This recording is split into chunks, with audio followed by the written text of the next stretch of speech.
The Pat McAfee Show. There'll be no rules for our guests, for us, for the things we can talk about. Yes, speaking his mind. I've never had a problem expressing my opinions or my thoughts or anything like that. While being relatable. I haven't had that manufactured fake-ass celebrity that a lot of people have whenever they go on those big networks. I've had a chance to really build my crew, build my following, build my audience. And ridiculous. What am I supposed to do? So I'm supposed to look at something that I can definitely afford and say, nah. Is that what I'm supposed to do?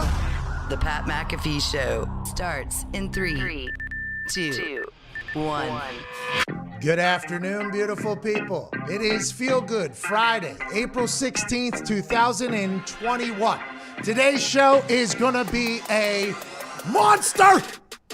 Shout out to Twine for that beat drop. I can't thank him enough. Every time it comes in, it feels good. And although we are currently located on our road studio at the FanDuel House down here in Tampa Bay, Florida, due to an announcement that I made this morning that we will definitely talk about in a few minutes or so. I am an Indianapolis resident. This is an Indianapolis company. It is where we are based. It was where I was very fortunate enough to be drafted to kick balls for, in a position that I didn't fully understand whenever I got drafted, but I learned in Indianapolis how to punt a football well and also how to become an adult. Now, it was no easy road. I mean, Indianapolis saw me change from an immature guy out of West Virginia, Morgantown, West Virginia, kind of grow into a man. There were some lumps, but the city of Indianapolis always backed me. The state of Indiana was always my biggest fans. And the state of Indiana is one that if you learn about, you'll actually be mightily impressed with. They're the hospitality kings of the world, I will say. There's an event every year, aside from this COVID year, obviously, called the Indy 500 that has 300 to 500,000 people travel to the city of Indianapolis to not only watch a race, but a spectacle, a concert, everything. And the city of Indianapolis handles it no problem. The Combine, Final Fours, you name it, with the conventions that come through Indianapolis, the people of Indiana are a great people. That is why I will remain in Indiana. That's why I choose to have my home in Indiana. My wife's from Indiana. My family has moved to Indiana. Very proud to be born and raised in Pittsburgh, but Indiana has become my home and our company's home as well. Now, Indiana is trending for something that seems to be happening far too often these days, especially in the last few years. There was a shooting in the Fedex facility, I believe, near the airport of Indianapolis, Indiana. My brother actually used to work at that FedEx. My brother used to be in the building that was across the street from where the shooting happened. So when I read about this, it very much struck close to home. I had beers with people that worked alongside my brother in that facility. I have seen that place work. Anytime you drive to the Indianapolis airport, literally there's a FedEx operation that is almost the same size as the Indianapolis airport, and it's always operating efficiently. It's always doing great, and I got a chance to meet the people that work there behind the scenes through my brother working there years ago, and it's a great group of people. It is Indiana. So whenever you hear that 8 people are confirmed dead, I believe, with numerous more people injured, I was heartbroken. I was saddened for everybody involved, but also the potential way that this could be, or it could make out Indiana to be. Indiana, in my experience, I know it's not the same for everybody, is a place that is welcoming, is a place that loves people from everywhere, and is a place that will mourn and grieve this mightily because it is something that should never happen. I'm incredibly sad about it, and I hope everybody's okay. We love Indiana. We love the people in Indianapolis, and it's an absolute shame. Let's hope these types of things stop going forward, especially to anyone that is affected. I'm sure we can echo their sentiments of saying we need to stop this type of bullshit. We need to celebrate this life, enjoy this life, come together, and understand that there's might be some days where you don't feel great, and there might be some people you don't get along with, but we're all in this goddamn thing together. We're all in there. Hopefully, and I feel in the end of the day, it will win. I think happiness and love will outweigh the hate that seems to steal the headlines at all times when it happens. I truly believe that. I hope that. And to everybody in Indiana, our hearts, although we're in Tampa, are very much with you. We'll be back tonight. With that being said, We are down here in Tampa Bay.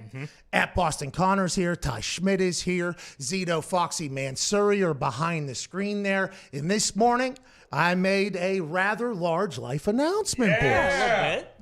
This morning, we had been leading up to this moment for the last few weeks. Yep. And to be completely clear, when I started saying I'm up to something, I wasn't 100% sure what I was up to, but it was. You were up to something. Oh, yeah. That's how it actually. That's how it actually started. And we've talked about my lack of filter. All right, everybody's. We've talked mightily about my lack of filter, which is potentially why this show does well, by the way, because if it's in here, it's coming out. Now, I don't think everybody should act that way. I do believe that's how I've been my entire life, though. It's just kind of that whole thing. So whenever I say, like, to AJ, who's not in our office, but we talk to every day, and I consider him, at least a sort of a friend of ours. Yeah. Sort of a friend of ours. Sure. When he doesn't know what's going on, and I, like, in the middle of talking to him, I'm like, oh, AJ doesn't even know. And I'm like, hey, AJ, hey. All right, I mean, we did stop the show here. I got to say something. Hey, AJ, I'm up to something, dude. And then that just starts leading into it. And the conversations did start then, but there was never a direct route to Friday Night SmackDown. Obviously, people know that I've worked with the WWE in the past. I mean, I won Rookie of the Year, okay? No big deal. I mean, that's an award that matters. That's an award that if they gave me a trophy, I would hang this thing somewhere here in the FanDuel house down here in Tampa. But I've always loved the business. I've always enjoyed the hell out of sports entertainment, professional wrestling, literally my entire life. I've been very open with, if it wasn't for the Attitude Era and wasn't for the Monday Night Wars and for me being dialed into these larger than life personalities and characters, I would have never probably had the aspirations that I had. You would probably not see or hear the same person. I assume it shaped part of my personality. I think it's pretty apparent now at this point. So I've always been a diehard fan. And there's people that hate it, and I understand you hate it. Okay, you probably watch some bullshit that I hate too, but everybody's got their own taste. But for me, it was always something that I, like this show, could kind of take a mental vacation alongside. Like, obviously, what's happening here is something that doesn't happen in the real world. Let's go ahead and enjoy the hell out of it. Let's go ahead and escape a little bit. I assume this is how people feel when they watch soap operas, when they watch other things. It was always what captivated me and interested me. So when I got a chance to do the kickoff show, like 4 years ago now at this point, 5 years ago maybe, 4 years ago, when Michael Cole called me out of nowhere and said, hey, do you want to do maybe a kickoff show for us WrestleMania weekend? I'm like, fucking WrestleMania weekend? That's a big deal. As a wrestling fan, I understand that WrestleMania is a massive weekend. I thought I hit the lottery. I'm like, absolutely. I didn't even know what the fuck a kickoff show was. I assumed it was like the football thing. I had no clue what it was. But they're like, do you want to do this? Absolutely. Had something planned for WrestleMania weekend, actually. Yep. I go cancel that. I am going to go ahead and go do this thing down here. I go down there. I get a chance to shake hands with Vince McMahon that first day. It was a 2-second interaction. He does not remember us. We're breaking bread with. He does not remember us. But I got a chance to meet him. He was very nice, had that incredible cadence and octave that I've never, I was like, oh, so that's real, right? Because I've always heard it on TV. I was like, oh my God, his voice is real. Triple H, Stephanie McMahon, everybody was just so nice and so friendly. I'm like, I felt like I was a little bit starstruck, actually. It's the first time in my life where I've met somebody and I'm like, holy shit. Everybody was so nice, so hospitable. Then obviously that kind of parlayed into doing more kickoff shows. And then as the business and what we were doing and the schedule started going, we continued to try to, thread the needle on how we could work together. And then obviously the NXT run starts because Adam Cole comes into our studio and acts like an absolute asshole. Scumbag. Which, worst. by the way, we've known all along. Yeah, Still is. Always has been. Always will be. Right. So then that obviously leads into like hey, this could potentially lead to. So then I get in the ring. I got a chance to now experience being in the ring. I got a chance to main event a pay-per-view, okay? In my second match in War Games. And that was not something, as a wrestling fan, I was like, there is fucking no reason I should be in the match that's going on last year. This is a big deal. In the history of wrestling, the marquee names, the main eventers, they're the ones that are carrying the company. They're the ones that are selling the tickets, selling the merch. So my second match in War games. Now, obviously, I was alongside six other incredible athletes and everything like that inside of a WWE steel cage, and Adam Cole was also there. But that was something that I was just like, holy shit, I cannot believe I'm doing this. Afterwards, after the match, my team and I, although we lost, we're up in the locker room, and the refs are in there. And one of the refs looks over at me, and he goes, you were just in a WWE steel cage match. And I was like, you're right. I had not even thought of that. I was just in I main evented a pay-per-view. I was in a WWE steel cage match. I think everybody would say, okay, handled my own in there. And then it was just on the flight home, I'm like, this is a joke. Like, this is just it really just continued to feel. And at my age, 33, I'm an old man, been around the world though. There's not a lot of things that happen. And I'm like, I cannot, and you get this full moment of exhilaration where you're like, there's no way that I thought this was actually going to happen. If you were to go back to the years and years of dedication I had watching not only the Monday Night Wars, but then also getting the DVD set of the history of the WWE World Heavyweight Championship, and all the way back to Bruno Sammartino and all the runs in between and all the documentaries I'd watched, everything I've kind of invested in that wrestling world. When I got a chance to experience it, I was like, this has to be a simulation. So then whenever there's a conversation to reach back out and they go, hey, we want to kind of try to do something a little bit bigger, And I'm like, I don't know how it could be bigger. I just did a backflip off a steel cage. Yeah. I don't know how it could be any bigger. I honestly have no idea how it could be any bigger. And then once they started talking, well, maybe we do this. And that's kind of how I think they operate. I'm not 100% sure. I do not know enough about the insides of their business, just as a fan from what I know. It's like a very creative place, So the ideas, whenever it started just a few weeks ago, there's like a couple ideas like, hey, maybe. And I'm like, oh, that would be really dope if that happened. Like, that'd be very cool. I would love to do that. Now, if we do this, I'm going to have to figure it out business-wise because, this is not something, I don't want to sound like a dick where I say this, but there's a lot of people's livelihoods that depend upon this show being a good show, okay? We're not just the guys you see on camera and the guys you see off camera, but the ladies, the houses that are bought, the everything that's the weddings that are being planned, everything that is happening with our company, we are very lucky to do. And I'm not 100% sure I expected this to happen either, but for any decision I make, like the company has to be able to. In the WWE was so incredibly hospitable to that idea. So whenever there was an idea pitch, could you do this? I'm like, let me see that. Let me see what we can figure out. Yes, I could. They're like, okay, cool. Could you do this? And I'm like, couldn't do that. They're like, all right, let's get out. So there was like ideas being thrown around.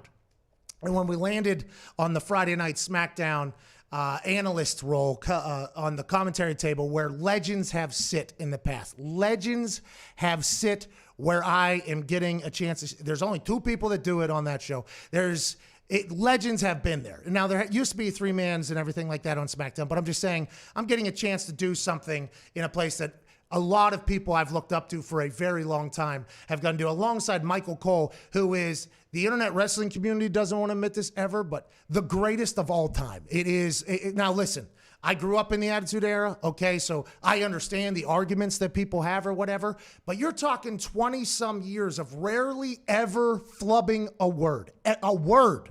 Like, you hear football commentators and play-by-play people, and they'll get a name wrong or something like that, and that's just happening in, like, Michael Cole has to remember 700 things that are going on, has to get everything right. And the guy is an absolute machine. So me getting a chance to sit next to him, knowing that he was a pretty pivotal part of the decision as well, into, would he almost like give me the okay? That's kind of how it would have to be, because it's his career as well. Kind of how I felt when I had to go hold balls for Adam Vinatieri, by the way. Like, okay, if anything goes wrong, it's going to be... It's definitely me. That one's mine. It's not Michael Cole. It's not Adam Vinatieri, okay? It's definitely me. So this is just a really cool opportunity. FanDuel helped us out immensely, obviously. They're like, how do we make this happen for you guys? It's like, is there any way we can, just maybe get a house down there in Tampa. They're in Tampa, at least for the foreseeable future. Who knows how the world's going to go? FanDuel's like, you got it. Bang. Here we are. Let's fucking have a blast at the FanDuel. Hell yeah. Woo! We are excited. I can't thank the boys enough for not only being able to not leak this. Oh, yeah. Man. By the way, that was tough. I do not know how, but us yesterday after the show ended, us like having a little bit of a celebration. Like, yeah, we did it. We did not leak it somehow. Yeah. Okay, because I'm staring, by the way, at a beach over here. Okay, so like whenever you see something happen, it is very difficult not to be like a squirrel climbed a palm tree. That's right. And I was there like yesterday, I was like the house. Like it was very difficult. Not really our thing. But I'm very proud of you guys and thankful for you guys. And to all the boys back in Indianapolis, can't thank them enough. We're going to try to be as nimble as possible. This show cannot suffer at all because of this. And I know that because there's a lot of people that the fucking enough analytics that we get shown. There's enough people that spend a lot of time with us every single day on YouTube. And the fact that you choose to spend your time with us, like, I am eternally grateful for. Like, there's a lot of people commanding attention around here. There's a lot of great content out there. The fact that people hang out with us on a daily basis, I would never want to disrespect your decision of doing so by making this show a shitty one. Now, it does stink. The show will continue to stink. But the investment of money into hopefully giving you guys a product that you'll continue to enjoy, it was paramount and is paramount in almost all decisions we make. We learned that from the box truck days. Yeah. Okay. It wasn't always like, I want to let you know, that wasn't always the first thought. But now it's like everything that happens has to be like, okay, how do we make this comfortable? Because we're an energy show, so it can't be dead. How do we make this comfortable? How do we make this work? And with partners like FanDuel and with you guys and your guys' incredible work ethic in our entire company, not just here, but everywhere, I'm very, very thankful for today. Well, man, I mean, congratulations. Yeah. Like, that, I mean, means you a just talked about how, the WWE helped shape, who you are. Think about the generation now who you are going to I have thought about I have thought about that. And, I mean, that kept me up a little bit last night, because there's a lot of, I don't want to say, like, the way I go through things is I don't have a slotted schedule, but I'm like, okay, tonight I got to put some time towards thinking about this. I got to put some time towards thinking about this. And I think this is why like The Rock and Wahlberg and all the super whatevers, they live by like a strict time schedule. I could never do that in my life. Right. So I just have like, hey, I need to think about this later. I need to think about this tonight. I need to think about this. SmackDown, I've obviously watched all of the episodes that have led up here, so I know what the fuck's going on. I know a lot of the history of a lot of the wrestlers on there and everything like that. But when it comes to like the full picture thinking of it, because we're so run and gun, set up the house. Okay, need this deal to be done. Am I potentially interested in this in the future? How will this play into this? How do we get the tech done? Well, we got Zito. Fuck it, he'll handle it. Who's going to build the walls? Oh, Tim will do that. Okay, there's just been a lot of moving pieces here. Sitting down and thinking from like a zoomed out high level, I didn't do until last night. What a fucking wild hour and a half that was in my thought shop up here, dude. It was wild thinking of like me in my tiny bedroom with a TV that was just like basically 1.5 feet from my face where I was laying, just listening and watching in the old promos and what like there is a lot of that I had not really thought about until late last night. And you bringing it up, by the way, I should probably have a couple more thoughts about that, I guess, before we go live today. But I'm pretty pumped for who those kids are going to become. I think we could potentially, if I am a part of influencing, which we are now in a world of influence, I think those kids should hopefully take a little bit, but leave a lot of the stupidity behind. You know what I mean? And that's why, like Connor and I were talking about, like that's also why. It's super cool that you're going to get to do that, but it's also this is going to be a success because of how much respect you have for the business and how much you actually love it and how much you are a fan. Like you're a wrestling fan too. I am too. Yeah, and it's like, and I was about to say, like we always say on here, like, dumbest life of all time. We're in the dumbest situations of all time. And I think people really think that's a bit, but like you look at all the stuff we've done, it's like, dumb. What the fuck am I doing here? Like, Pat, okay, what the fuck am I doing here? And now just like you said, growing up on WWE and being able to be associated with it secondhand, like, it's wild, and I'm so excited for the next, however long this lasts. I'm very, very thankful for you guys, and I'm thankful for you saying that because it's real. Like, me being in the NFL was dumb, but I will always have that mindset, I think. And maybe it was me getting completely humbled a couple times. Like, in college, missed a couple kicks in a big-ass game. Basically was thrown to the trash by everybody I thought was potentially my friends outside of the football team. Yep. Wanting me to die and things like that. You really learn a lot about yourself in those moments, and it's hard not to change through those things. And then whenever I get arrested for a public intoxication, and I didn't even know at the time, but the story that was going around was just like, I was maybe the biggest doofus of all time. It's like, it's hard not to just get like, kind of, I don't want to say kept on an evil level playing field, but I think I've had a couple things that have kind of like put me into my, they were tough mentally at the time, but kind of put me in my place. And I think I will always have I am so lucky that I'm getting to do what I'm doing. This is so stupid. And I think that's why we kind of gravitate towards each other. And probably people that watch this show or listen to the show are the same thing. It's like, there's a really cool shit in this world. Yeah. You know what I mean? It feels like a lot of people kind of bury a lot of stuff. And I understand I've done a lot of more ridiculous things, but I think we should try to search for those types of moments where it's like, and this is obviously one of them. Yeah. This is so stupid. But there's been parties I've been at where I looked around and I'm like, everybody in here is having a good time. This is the dumbest thing of all time. Like, everybody, like, there's just those things, those moments happen. This is obviously at the top of that scale. Yeah. But it is a difference between like trying to enjoy life instead of like trying to, maybe dissect it every single. And it's pretty awesome to think about, the future of punting. Think about all the kids who are going to be watching, doing WWE promos. Like, shit, if McAfee was punting, I might as well pick up a ball and start swinging. Is that the blueprint on how to, so you do this, you do that. That's how you get to the WWE. Sure. We got to get to a break. I believe music is playing. There it is. I had to turn it up a little bit on here. You know why? Because it's our guy Nick, obviously Frank, another massive wrestling fan. Yep. We're using his thing, his playlist, his thing. Okay. So whenever he uses his privately, like at night or whatever, maybe puts it on like shuffle. Sure. Or something like that, or mutes it even. Maybe he'll even mute it and like turn it off. Next morning, I know what Nick did last night. Don't know until something happens. I'm like, oh, fuck. There it is. So there's a lot of pressure on Nick, too. Nick doesn't even know. Nick came into one day whenever it happened. He was like, hey, man, I think everything I do, you see, basically. Oh, that's on me. We got to get to a break. Michael Cole will be joining us on the other side. Yeah. Then, after that, hour two, we'll have AJ Hawk will join us. The boys in Indy will join us with some of their locks. And also, there's a lot of news to talk about. Oh, yeah. Aaron Donald potentially saved this dude's life. And now he's getting sued for it. Yeah. Exonerate him. Get him out of this lawsuit. Now, granted, with that video, there might be some other people that might get in trouble. Aaron Donald might have been the only one that shouldn't have been. Right. But it's a wild time to be alive. We're thankful to be here. April 16th, Feel Good Friday. Shout out CBDMD. Michael Cole joins us on the other side. This is the Pat McAfee Show.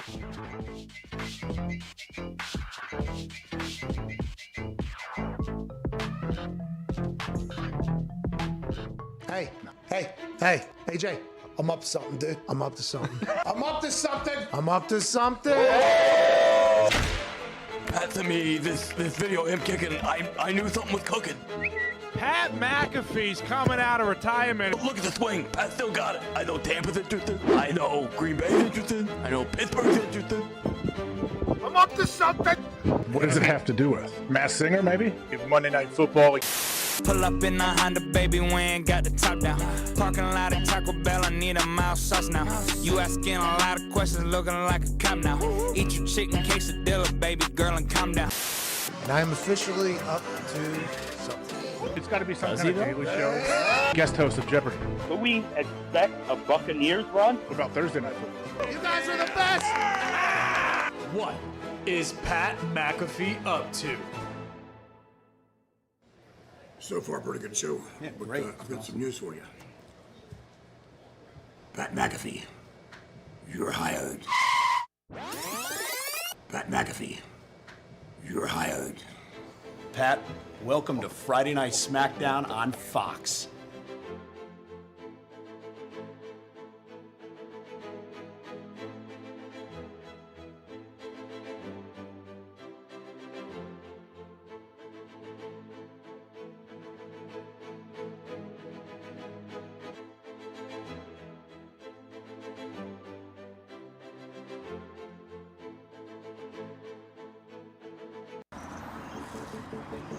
Okay. Because he's crushing it. Okay. Okay.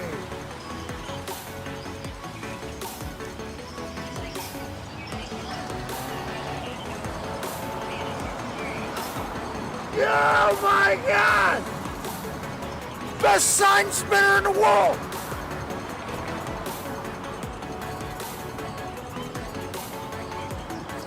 At least now he says, that was unbelievable. Bro, yeah. Thank you for what you just did right there. What's your name? Mike. Mike, where you from? Right here in Los Angeles. That was fucking awesome to watch. Good luck out there. They should be paying you more. Tune in for the World Sign Spinning Championship in Vegas. There's a World Sign Spinning Championship? In Vegas. Are you like a national, are you a champion? I rank. You rank? What do you rank? I got 8th in the 2013 if I'm mistaken. What do we have to do to get better? How do we get to first place? What's the new move? What's the new move? Maybe light it on fire. Yeah, well, we're gonna have this one. Oh! At least now! Oh my God! If I was getting to end with the kickflip, I don't know how you're 8th in the world. You should be number 1. And if I was leasing a place, I'm fucking coming here. Oh my.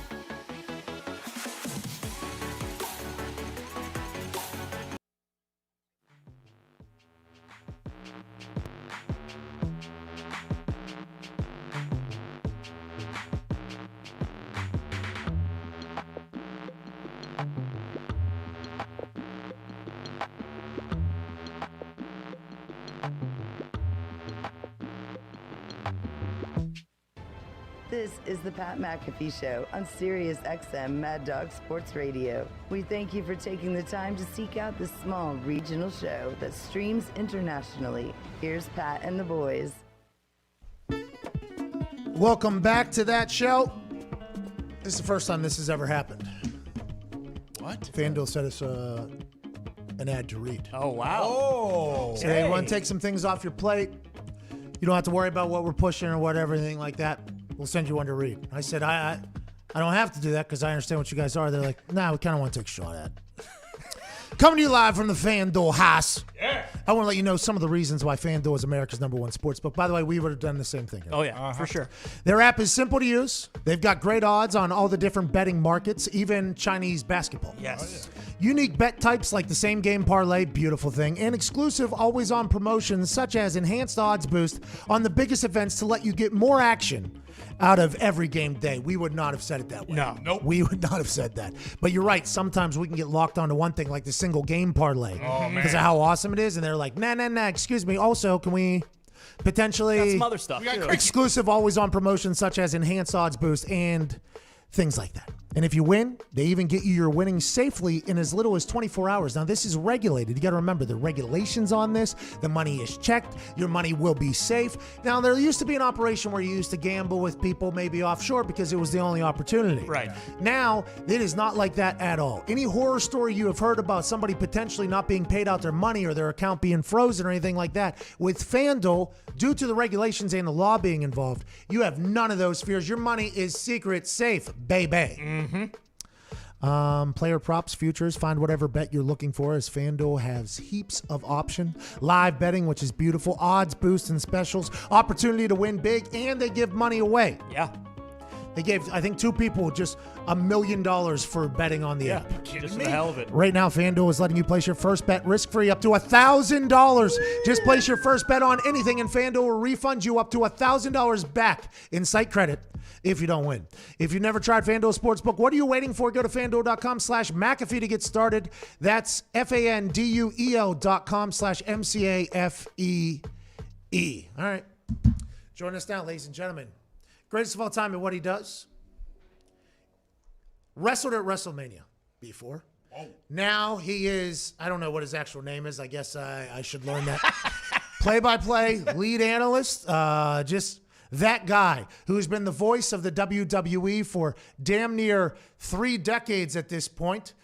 Ladies and gentlemen, joining us now as the back area scurries around in full panic right now. Foxy just got up, unplugged 3 of Zito's 2,000 wires, plugged them back in.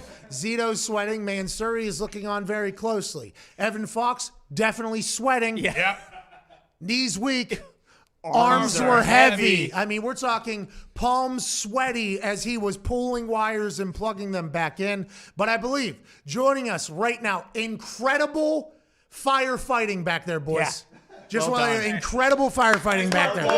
Thank you. I assume a couple screens went completely pitch black and stopped working. Couldn't see anything. That's why this show stinks, but that's why it also works, because we've got people in the back like, hey, great work there, Foxy. Here we go. Go, boys. All right, let's go. Joining us now, ladies and gentlemen, future WWE Hall of Famer, Michael Cole. So, Pat, I'm going to teach you a transition, a segue for get you ready for the show tonight. Okay. You just did the FanDuel spot, right? So, guess what, Pat? The WWE is betting on you to help Friday Night SmackDown. See, that's that's the type of thing, by the way, that my brain would have never thought of. And I think that is why you and I are going to be a good team. Now, we could be the shits here, obviously. We could be bad, but I am very excited to work alongside of you, Michael. I am very, very excited to work alongside you. Well, first off, are you going to come to work today? I'm like ready to go into the big meeting for SmackDown, and I'm wondering if you're going to show up at some point. Well, I do appreciate how we kind of set this up. I do appreciate how we kind of say, I'm not a big meetings guy. Okay, no, I'm not good at them. We kind of navigate that, but I got my spray tan too. I don't know if you see it. It's kind of cooking. I will progressively get tanner as the day goes on, but I'm pumped to work alongside you. That's like, hey, for shoot, brother, I am very pumped to work alongside you. Listen, Pat, I'll tell you, we are so excited at WWE to have you part of Friday Night SmackDown on Fox. It is going to be incredible. You and I have talked for years now, since you first got involved in the company, of potentially doing something together one day. And we finally get our opportunity tonight. I don't know what to expect. I just want you to be Pat McAfee, and I'll be Michael Cole, and we'll go out there and try to make some magic together. And we will give the platform to our incredible superstars the only way that we know how. Yeah, I can't wait to put people over alongside you, by the way, because I very much understand. And I went on this impassioned speech to start the show because I think it's worth noting, not only for my listeners and my viewers, or ours, obviously, but I'm just talking about me specifically, maybe on Twitter or anything like that, and also for your fans, too. Like, this is something that is maintained in my life the longest of anything ever, wrestling. I mean, this is something, now the NFL as well, which I do a daily show of, and I grew up in Pittsburgh, so obviously it's a football NFL town, but it is something that I have been looking forward to my entire life to do this type of thing. Very thankful for it. And I know it could stink, but I know there's some rules too. And they're like kind of, I have not been told these, obviously. I guess I probably will whenever I get over there. What happens when I fuck this up inevitably? Is there any type of thought for that? You're the greatest of all time. How are you going to make up for that, you think, whenever I ruin this entire thing potentially? Okay, so first off, you're not going to mess up, because I'm you. going to help you, and I'm going to carry you. And We're a team. There we go. We're a team. Okay, it's good news. Secondly, if you do mess up, I'll be heading to a very early retirement. I won't. I appreciate you. I'm Pat, honored. listen, seriously though, in all seriousness, you're going to kill it. Because you have a passion, you have intensity, you have emotion. We saw that at NXT from your early days of doing the takeover panels to actually cutting promos, to getting in the ring, to having some hellacious matches. I think you now understand the commitment of what our superstars have to go through to get to this level. You also can talk. You can cut a promo. You've done some commentary in the past. So I think when we add all those things together, and just you as a person and knowing how excited you are for this, I think this is a recipe for success. I just don't know how it can go wrong. I really don't. I've been racking my brains for the last, couple of weeks since we started talking about this, because I know you, Pat. and I know how you are, and I know how emotional you are about everything you do in your life. And I keep racking my brain about how is this going to blow up in my face? Because I know it's going to, right? But I can't find the reason. I can't decide in any way how this is going to fail. I just can't. Hey, I want to let you know, I appreciate that. I have the same mindset, but I do like the fact that we both pretty much understand that this will blow up in your face at some point. You know, at some point, of course it will. You know, and as long as you, I'm not even going to say it. Well, I just want to let you know. Thank you for all those kind words, by the way. Can I talk about you real quick, though? Can I talk about you real quick? You know, I don't like that, but whatever. I know. That's why I'm gonna. By the way, wait till tonight. Wait till tonight. Oh, I cannot wait. I'm gonna give a little tease. I assume just every time I've kind of gone through potential scenarios, and people like the vision, like Tiger Woods, big visualize guy. You see Drew Brees was out there on the fields like visualizing. I think Peyton did a lot of visualization. They talk about it. I am a massive visual. Like that is, I try to go through every situation so I'm ready for it or there. A lot of them end with me going, "Shut up, Cole." I mean, a lot of them end with a lot of that, and I can't wait for it. And I'll take it because I'm there to put you over. Don't put me over, Cole. No, we're going to listen. How many years? That's been my job for 25 years. I've worked with some of the all-time greats in our business. And I understood a long time ago that my role as a play-by-play guy is to make my analysts stars. And if I can do that, I'll become a star myself, because you guys are the entertainment. You guys are what people are going to tune in to watch. Listen, Michael Cole's the all-night gas station, right? I'm there every week. I'm there when you need me. I'm there when you want to hear from me. I'm there when you don't want to hear from me.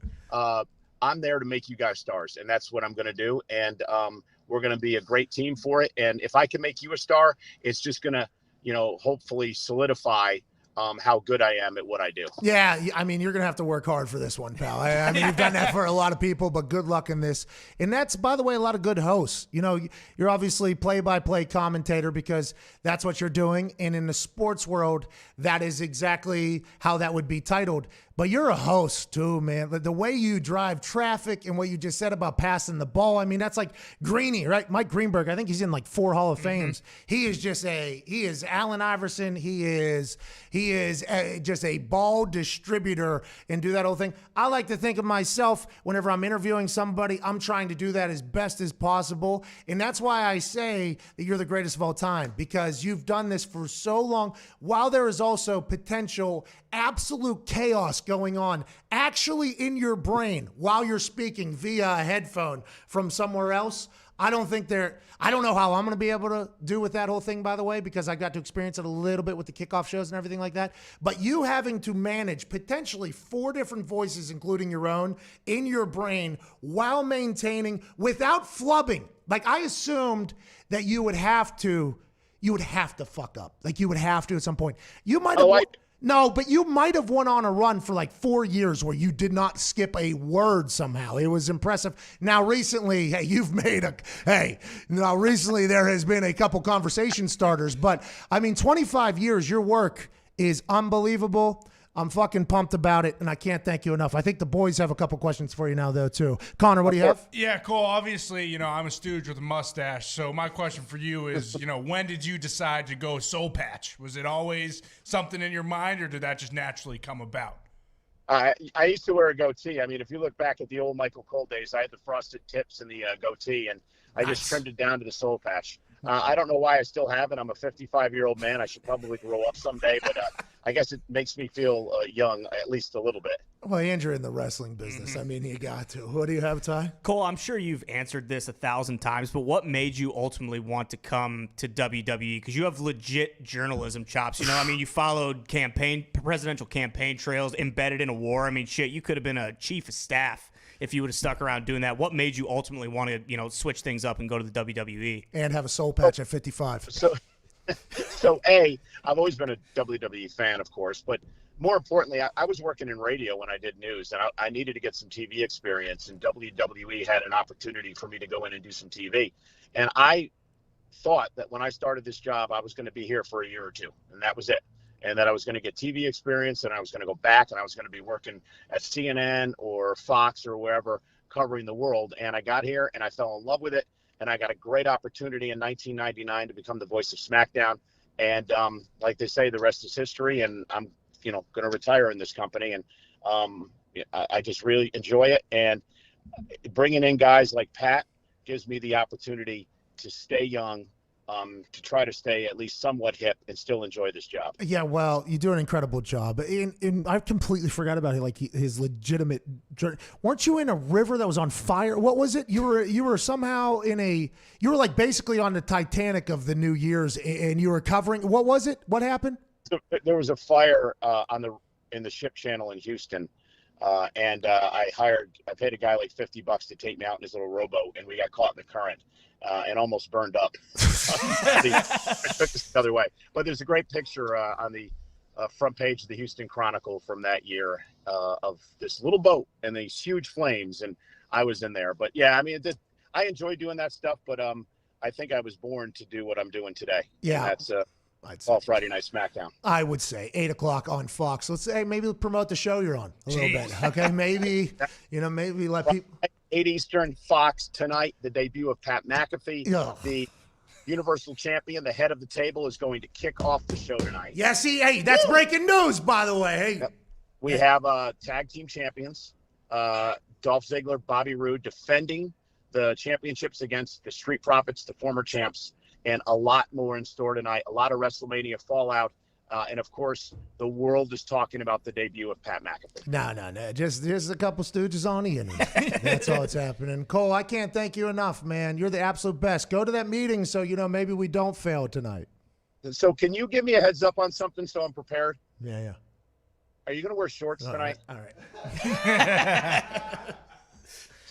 Listen, got to keep you on your toes. You are, it's fine. I just want to be prepared for that. No, we got to try to keep you young and hip. You know what I mean? Trying to keep you on your toes. I got to do what I got to do. And that was, you'll see tonight, I guess. But boy, I was staring it down. I want to let you know, it was a good 20 to 30 minutes of me and the costume staring at each other. And then a decision was made. So you'll find that out. And I can't thank you enough for this opportunity. If you could tell Mr. McMahon, I cannot wait to tell him thank you for this later. Should I talk to him? Like, what do I do here, Oh, I'll bring you in to meet the big guy. Thank you. That's very nice of you. Kind of bring me in behind, do the whole, hey, how's it going? Thank you for this opportunity. I do not want to fuck up a company that you took from a territorial operation to a globally beloved billion-dollar worldwide publicly traded company, sir. So thank you. All right. And then that's where I've been trying to figure out what I'm going to say.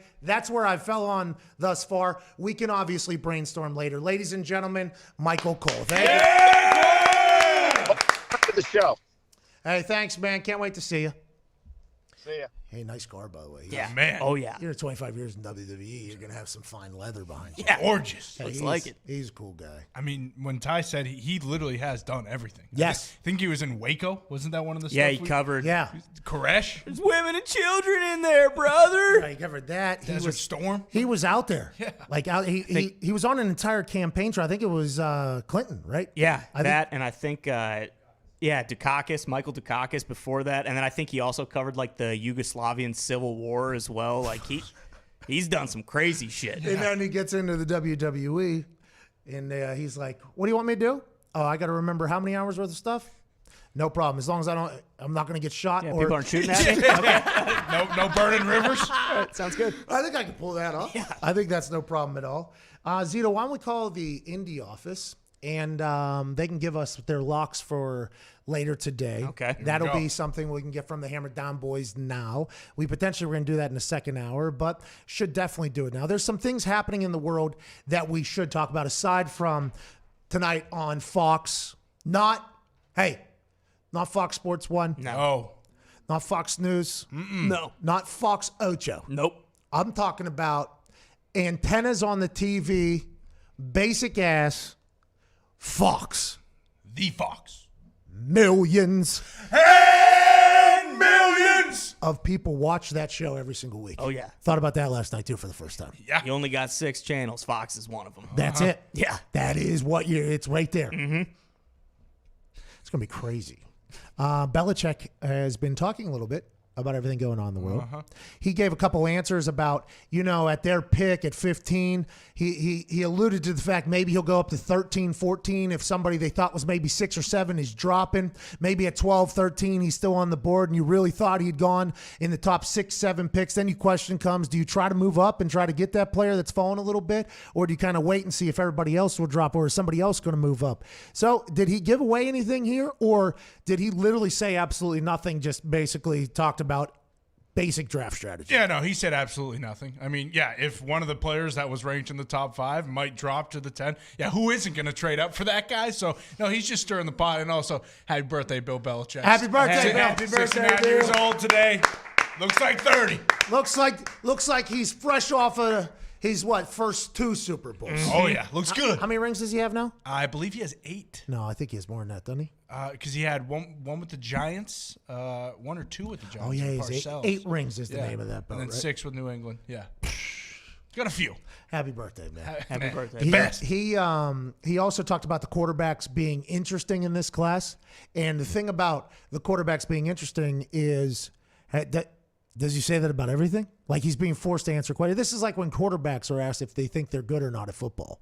And they say, yeah, I think I'm best quarterback. And then all of a sudden they're like, this guy says he's the best quarterback in the NFL. Flacco What is elite? He's the best quarterback. He thinks he's elite. It's like, what is Joe Flacco supposed to say whenever he's asked? Like, what is Bill Belichick supposed to say for these things? No, well, that's the thing. I think all the quarterbacks in this draft stink. We're not trading. I wouldn't even take Trevor Lawrence at 15 if he dropped that far. If they drop down, I'm not trading up to get it. Like, you know what I mean? It's a joke. And I mean, but it goes back to, everything is bullshit. And everything. And also because of the fact that Fields is now back up top. Who knows? Next week, Mac Jones might be back up top. Anything the Patriots do depend on who picks who. So. Orlovsky just said that the best film in the draft is from Mac Jones. Mac Jones, yeah. What does that mean? So what are we doing?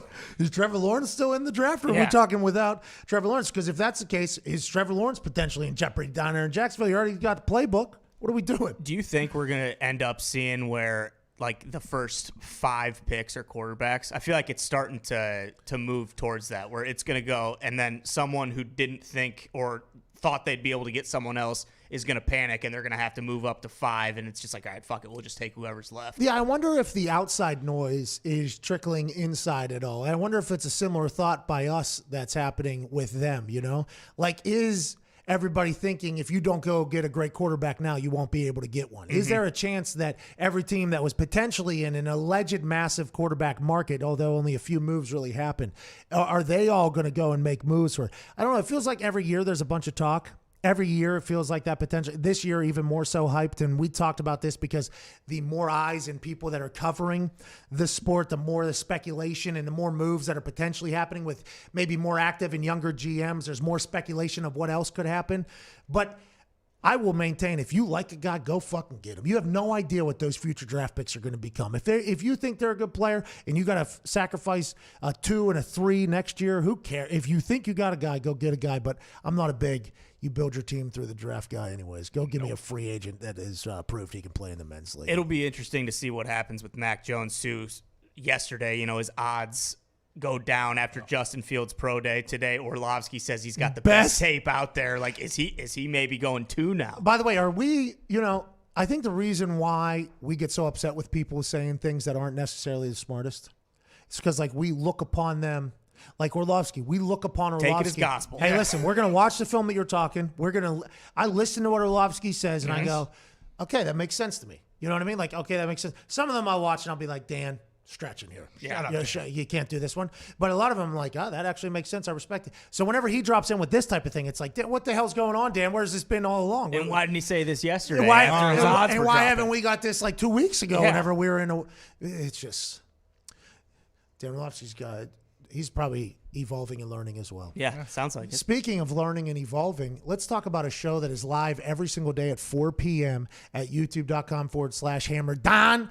Joining us now back in Indianapolis, the Hammer Don boys with some locks for us to look into for this evening. Fellas, what do you got going on back there? Pat, first and foremost, congratulations. Long overdue SmackDown. SmackDown! Thank you. Can't wait.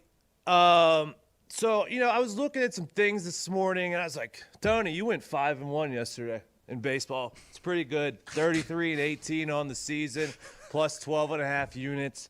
Is that good? Yeah, it is. But then I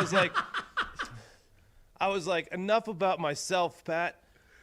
Gumpy, you're the fucking best footy gambler in all of the land. Can you do me a favor and see what your record is since the beginning of August when footy started the season? He bet on 600 games and is plus 40 units. So if you bet $100 on each of Gumpy's games, you'd be up $4,000 since August. And I was like, let's not worry about me, Pat. Gumpy's the real story of the show. Hey, you're a hero, Diggs. Thanks for that. Yeah. Thanks for You're welcome. Hey, Gumpy, the plus 40 units, okay, over 600 games, you said, or whatever. That's a lot of games. It's a lot of gambling. We got to talk, maybe, potentially. But we appreciate your service here. This is a big soccer weekend for you, right? And the Hammer Don's going to be giving out a lot of soccer picks, right? Yeah, we got a bunch Saturday and Sunday. He's got 16, I believe, right? Yes, sir. Which one are we eyeing early? also- Yeah, go ahead, Diggs. Yeah. Okay, so there's a theory in England that you always stay away from the early game, the first game on Saturday. But I ain't doing it this weekend. Attaboy. You can get West Ham money line plus 110 against Newcastle. West Ham's fighting to get into the Champions League, so I'm hammering West Ham tomorrow, Pat. Okay, I appreciate you doing that. We will, well, we can't in Florida. Yeah. I will have my wife do it from back home. Yeah, I believe we'll probably have, significant others or whatever. We'll hammer that. We'll get more of your picks, 4 o'clock, hammered down. Diggs, what were you going to follow up with? I was going to follow up with, we touched on it a little bit yesterday, but the hashtag FanDuel Hammered Down rollover that we do every single day is up to $2,000 today. So all you got to do is win a 10-leg parlay of minus 30 odds or worse. So you got to be minus 130. Minus 130. Did I not say it? You said minus 30. Oh, minus 130 odds or worse. So yeah, $2,000 up for grabs today. All right, we appreciate you guys. Can't wait to watch 4 o'clock. Thank you, boys. Hey, boys, I'm gonna be honest. I watch every episode today. Not gonna see it. You got bigger and more important things, Paul. Yeah, but it will be available to watch on the plane ride home, hopefully right. tonight. And I appreciate you guys making everybody money, ladies and gentlemen. Hammered Down, boys. Hammered Down, boys. HDB, huh? HDB. I can't thank them. That show is very entertaining. It is. 600 games, though, Gumpy. Take it easy. Yeah, Take it easy, pal. Making money, though. That's not winning. That's not even counting the 450 MLB games he's already bet on this year, too. Yeah. In 2 weeks. Yeah. We're bad people. I'm a bad person for them doing that show because Gumpy feels as if that is what he has to do now. Am I empowering a man who obviously should not be doing what he's doing? He wouldn't have it any other way. He wouldn't. He's in the green. Gumpy's winning. He's investing. He's not gambling. No, he knows he's going to win. Okay. Now, if he had bet that many games and we're talking minus 40 units, now then by the way, still very impressive. Yeah. If he was. But if we're talking minus, you got to watch yourself. Right. Uh-huh. And we will let Gumpy know whenever the tide has turned because we're hearing all of his bets now every single day, which might also be a part of the selfish reasons why I was pushing hard for them to go daily because, Gumpy, he put him out on his Twitter. It was like kind of hard to find for me. Yeah. Now live every day, I'm like, okay, we're riding with the Gump. Here we and go. Diggs 35-18, he said. Not bad. Not about me, he says. This is about somebody else. Shout out to them. I love that show. I appreciate them. I also love the people that listen to the show and watch the show. We're back in the second hour on the other side of this 6-minute break with A.J. Hawk.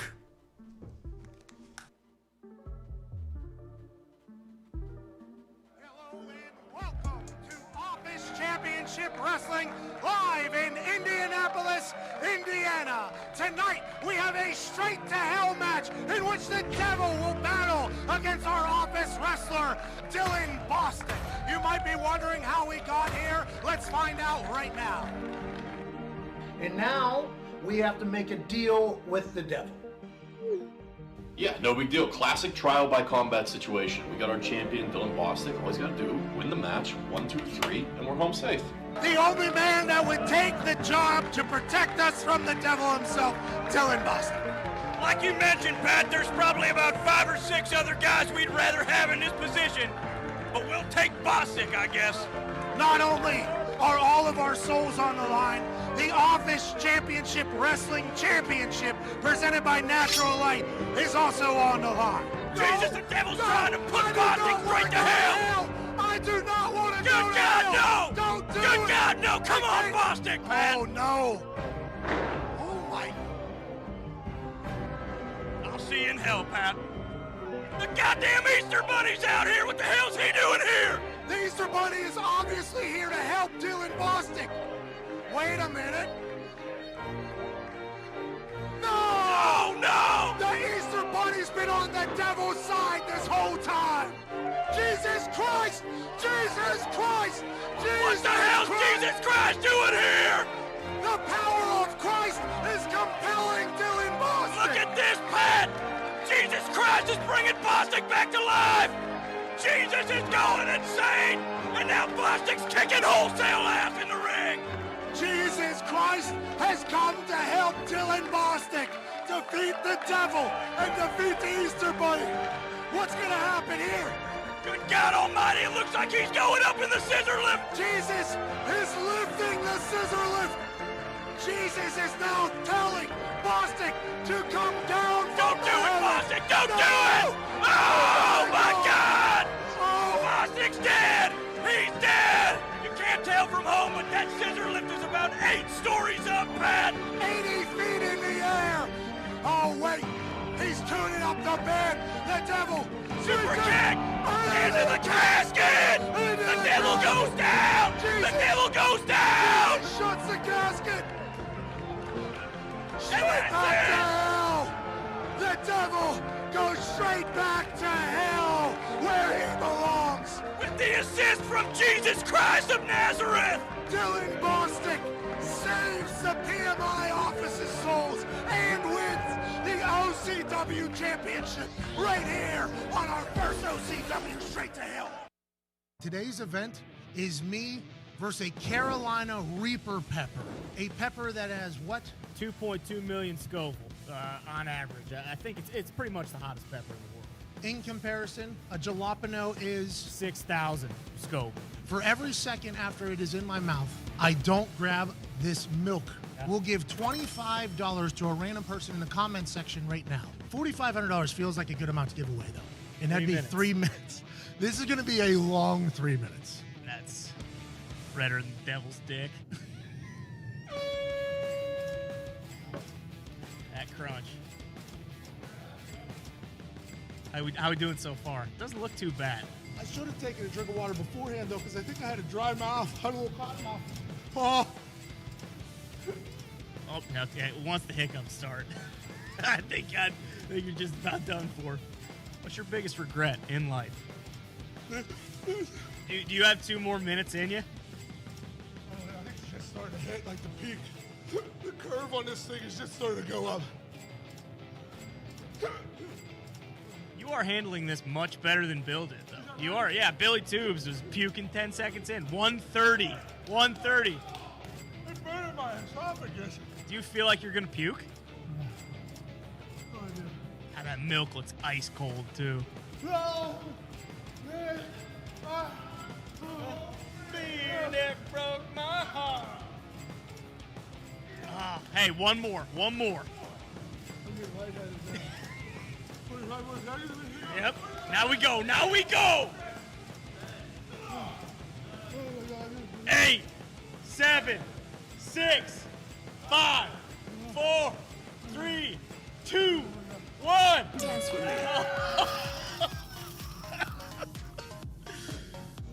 How you feel now? A little bit better, but not great. Oh, God. That's a bad idea. I need more. More milk.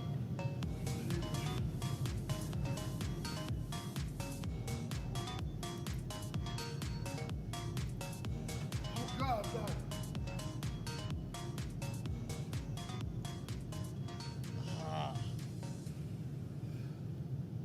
Yikes.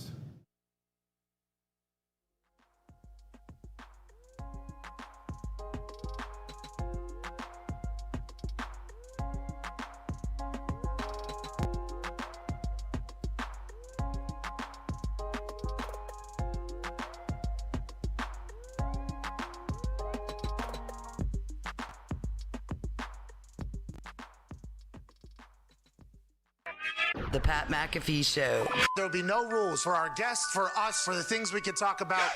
Speaking his mind. I've never had a problem expressing my opinions or my thoughts or anything like that. While being relatable. I haven't had that manufactured fake-ass celebrity that a lot of people have whenever they go on those big networks. I've had a chance to really build my crew, build my following, build my audience. And ridiculous. What am I supposed to do? So I'm supposed to look at something that I can definitely afford and say, nah. Is that what I'm supposed to do? The Pat McAfee Show starts in 3, 2, 1. Welcome back to that show here, hour 2 at the FanDuel Tampa House. Here on this Feel Good Friday, shout out CBDMD, April 16th. Here we go. Shout out to Twine for that beat drop. Shout out to you for listening and watching wherever the hell you may be here on Sirius XM Channel 82, Mad Dog Sports Radio, or at youtube.com/The Pat McAfee Show. We'll be taking some phone calls this hour, 1-888-MAD-DOG-6. And in the next hour, third hour, we'll have Daniel Jeremiah on, Move the Sticks podcast host, and I think at Move the Sticks on social media. He's going to break down all the potential bullshit, flawed stories about all the draft prospects. Yep. Thank God. We need to hear about next house. He doesn't talk as much, I don't think. He's good, though. But when he talks, Yeah. he was at Senior Bowl. I think he called us from the Senior Bowl, and he was talking about everybody down there. That's, by the way, one of the people that helped me shape my thoughts. Whenever they speak about something, I'll listen, and I'll give them more leeway of, okay, all right, yeah, I see what you said there. Now, you do have to be good at who you pick and choose, and those people might change through your life. But Daniel Jeremiah is somebody I think we all in the office go to, listen, watch, have respect for. Cannot wait to chat with him. And he has a good personality. I think, yeah, he does. I think he's one of us. You know, I think he has a good time chatting. Speaking of one of us, ladies and gentlemen, joining us now, college football national champion, Super Bowl champion, AJ Hawk. AJ, how you doing, pal? I'm doing great, man. Congrats on your whole situation. Thank you. Big deal. You did send me a text this morning congratulating me. I tried to FaceTime you back immediately. You did not answer. Jeez, yeah, par for the course. So I appreciate that, obviously. Thank you for the congratulations. I don't think you ever guessed this one, did you? I kind of did because I actually knew that – I didn't guess it to you, but in my head I thought it's possible. Yeah. I knew Adnan Burke took the Monday night gig. Like, I don't know why I knew that, but I did. So then I started thinking, well, who does the other stuff? And then – there you go. Why do you got to bury Adnan Burke like that? How did I bury him? I don't know why. I knew that he did. Because normally I'm not talking about Adnan, but normally I wouldn't know if they changed announcer positions in the wrestling world. Got it. Okay. Yeah, because Adnan Burke, by the way, comes from the outside world, comes in, does play-by-play, which Michael Cole has done for years. Tom Phillips did for a while. Vic Joseph does it now. Mauro Ronaldo did it for. It's not an easy position at all. You have to know wrestling. You have to know sports entertainment inside and out. Like, because anything could potentially happen. It's live entertainment or whatever. Adnan is one of the first completely outside voices who's been brought in and tasked with that. I'm excited to see how he, I don't want to say evolves, but evolves in this whole thing. I thought you were burying him, but yes, that was announced on Monday. Thought it was potentially going to ruin our announcement, so had to do the kicking one on Monday. Had to distract quickly. You know what I mean? Had to distract quickly. Oh, yeah. Smart. It did that, and I wanted to almost tweet a congratulations to Adnan, but I didn't even do that, and I hope Adnan understands. Okay, now he does. Now you understand. That's why I didn't tweet him a congratulations or whatever. I tried to stay. Even WrestleMania was kind of like quiet. It was not easy. That was last weekend. So I tried to do my best to cover it up because there's nothing anymore in wrestling really that isn't known by everybody before it happens, which kind of fucks a lot of things up. And nowadays with the world that we're in, it doesn't happen as much. And then it's just. I thought it was going to get leaked for sure, and it did not. Yeah. I'm very thankful it didn't. How does so Corey Graves now is on Monday night with Adnan, right? Yeah. So Corey's the man, by the way. Corey, what a cool, just awesome dude. And not just awesome dude, like maybe the coolest looking dude of all time, and also I'd put him top 3 commentator in WWE history. Like that is, and I'm technically replacing him on SmackDown because he got now the wrestling idiots They think I'm replacing somebody else, but that's a different show. I did not even, that wasn't even, I'm not even a part of that. But I'm replacing. Who What are the idiots? There was a lot of releases yesterday, and it was I don't like seeing that at all. But it's like it's kind of how the business works, and I don't like. By the way, I'm a big fan of a lot of the people that got released both as humans and as that whole thing. But we didn't know that was coming either. Then that goes out, and it's like, but also like. I'm living my fucking dream too. So, you know, and I feel like they understand that as well. You didn't because make the decision. It is the business. Like that is the wrestling business. That's what it is. I think that's a missed opportunity by you. Maybe you'll take advantage of it tonight, but you can mention like, hey, I told Vince what the number was, and he said I'm gonna have to lay off 9 or 10 people to fit you in. So here I am, guys. Hey, as I was tweeting up the tweet this morning, there was a thought just to go full nuclear heat, but I didn't want the people like there was a draft in the brain that was like but I would have felt bad towards the people who I have a lot of respect for, who yesterday was not a cool day. You know what I mean? So like I had to have that fine balance there. Like, what do I do here? Because they know it's the business too. Yeah. But it's like I don't want to. So you're right. It's not cool, but it is the business. But Corey, he's incredibly quick. I think he's been in the wrestling business since he was like 16 or 15 or something like that. From the area I'm from, it's just that is almost now. When the news yesterday happened, and the way some people were talking, I guess that kind of shifted my like, oh, that is going to be a tough thing to do. But that was a lot of thinking there for me. It's like I might even address it very early in the show. Like, listen, the guy that used to do this much quicker than I am knows a lot more about this whole thing. He's much more handsome, but. We're going to go ahead and take this thing to a much different place, I think. You know what I mean? And that's genuinely how I feel, AJ. So how many days a week will you be down there at that office? I'm not sure, you know. It was dependent upon how well it worked down here, you know? Like, but how early do they need you in for? I know the show's every Friday night. How early are you supposed to be there? Well, that's a fascinating question because we actually just talked to Michael Cole there.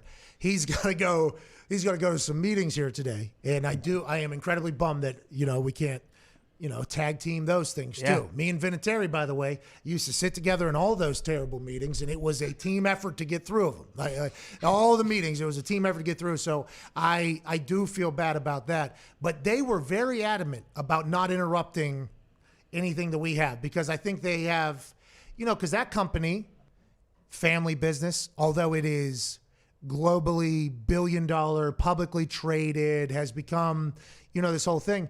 There's few people making decisions. It's a relatively small business, you know, like it is now granted a lot of employees, big production, everything like that. But really at the heart of it, this is a family business that has made it to this whole thing. So I think as they learned about what I had going on with the boys and with what we are building, I think there was an actual, I don't want to say respect. It felt like there was an actual respect, though, that was like, okay, we understand what you're doing. We appreciate what you're doing. And they've tried to make that work. So I'm going to try to give back as much as possible, though, because I feel like this is a massive opportunity. So I should go above and beyond.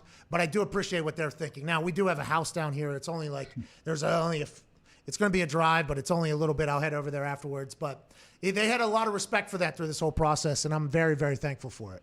Well, because they're smart. They understand. You have a daily show, 5 days a week. Why would they want to interrupt that when both the things can help the other? Did you see in the press release it said internationally streaming? There you go, big time. It was awesome, you know, because other people talk about us. They're like, you know, small regional show. Crush that region. Man, I don't know why, but I just noticed your spray tan.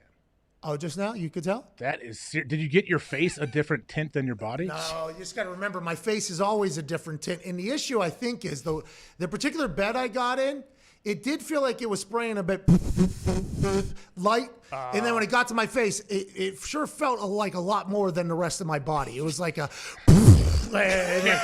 every single time. And like the top of my back, I think, is going to have a dump on it.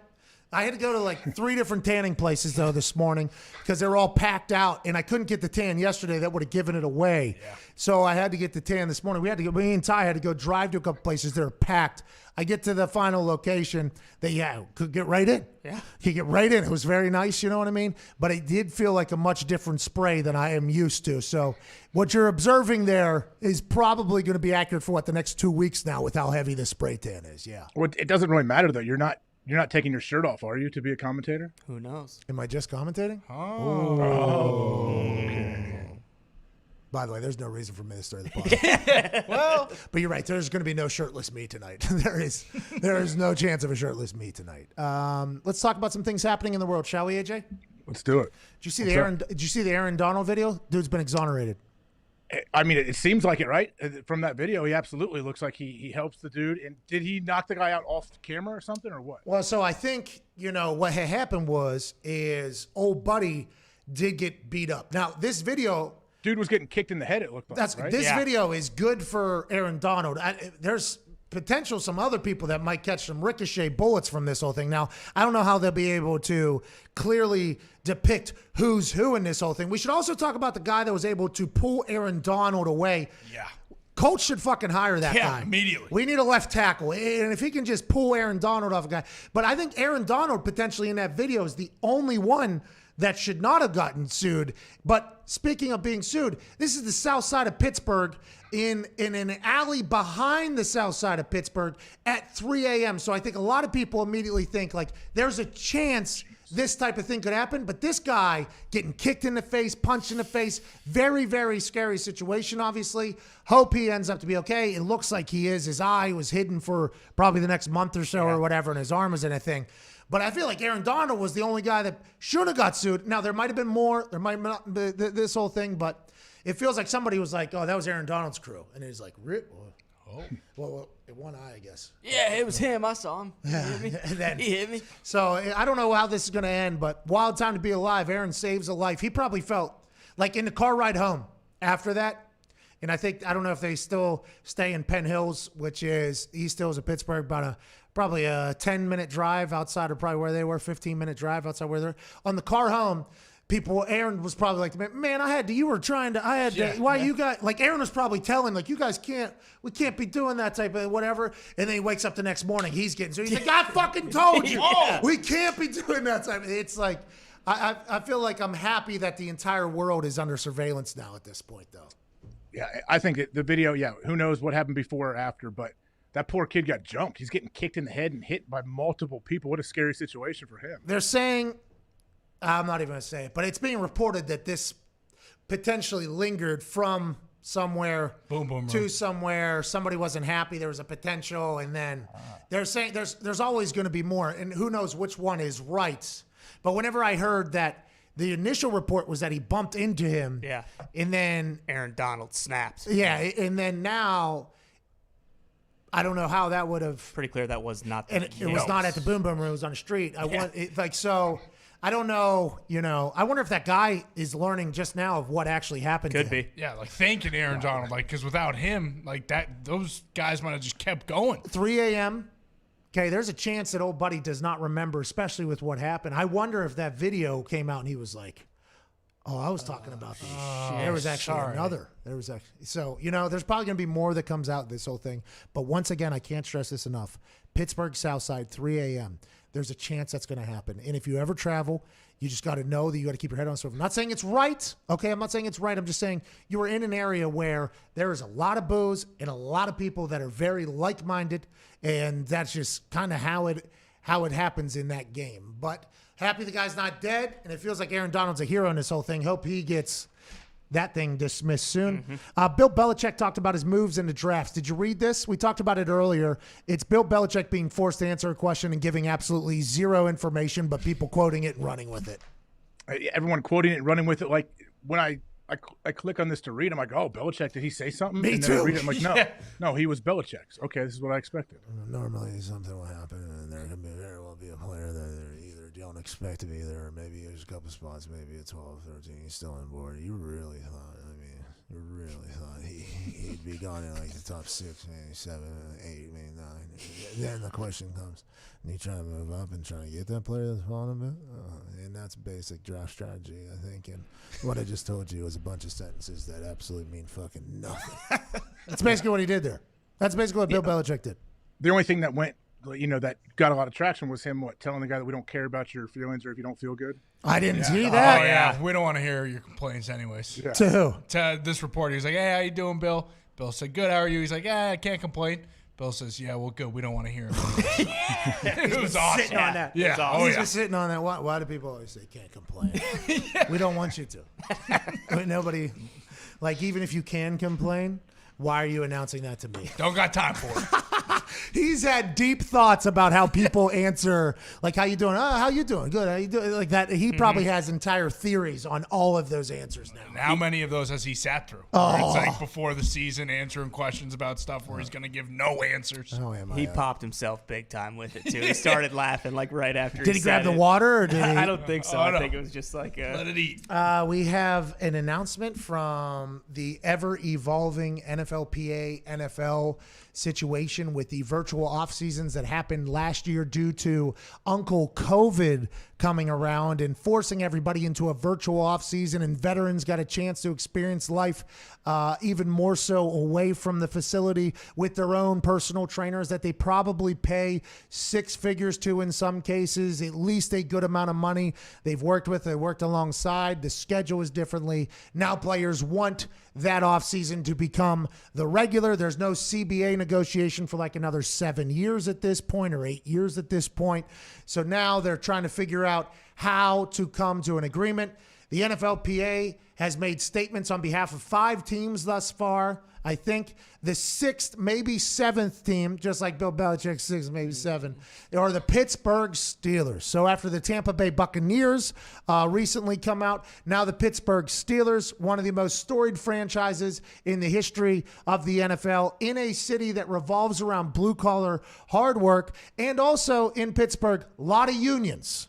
So whenever the NFLPA comes out and says we should not be made to compromise our health and safety with the current pandemic still affecting our communities and country and the lack of clear protocols and protections regarding returning to work at full capacity, the players of the Pittsburgh Steelers have decided to exercise our right to not participate in voluntary in-person activities. They say a virtual offseason helped us keep us safe last year. They go through all the things. We are professionals and are committed to being in the best shape possible. Our team holds each other accountable to the highest professional standards, and we will prepare, as we always do, to be the best for Steelers Nation. Okay, so this is just the most recent team, the Pittsburgh Steelers, coming out and saying we ain't doing it.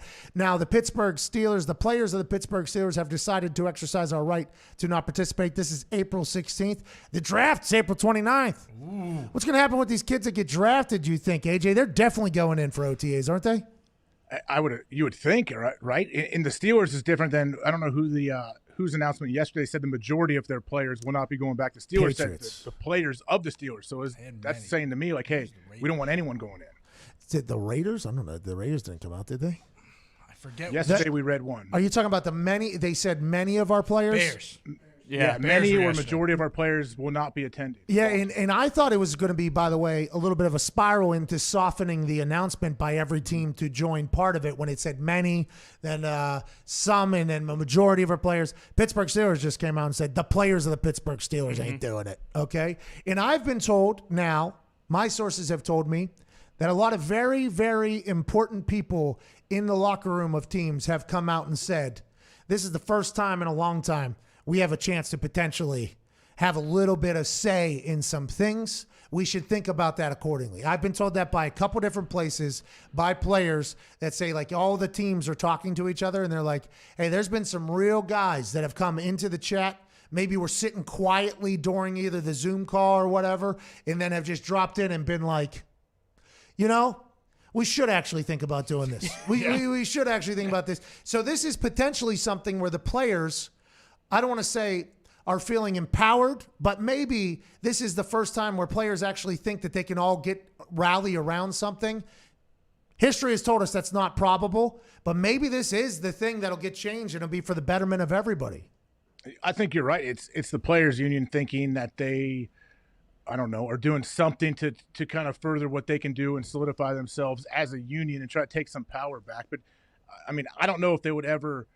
The thing is, like, would you ever jeopardize regular season football games? I don't know. That's Never. what the owners know. They always have Never. that, though. The owners know that players are not going to miss games. It's just not going to happen. They're not going to strike like other sports have done. Like football did, what, in 87, I think there was a strike? Yeah. It's just not going to happen. Players won't do it. What is there? There's a 30 for 30 on the the Scabs, right? The Scabs. Oh season. yeah, there is. We checked out ESPN Plus last night here at the house because we have no cable, we have no TV, so we can't really watch anything, you know. So my TV is completely broken actually in my room, so I can't even turn it on. We tried to attach a couple things to it, didn't work. It just wouldn't connect. So I had a long night, obviously, but out here there's a TV. Peyton's Places is awesome. It's great. The best. He is. Now, I will say this. We should have known that because we've seen clips from earlier, and it was awesome, obviously. Everybody sees the Marshawn Lynch-Peyton situation with the Toradol. No, I'm talking Hennessy. That whole situation, you know, that's gone out there.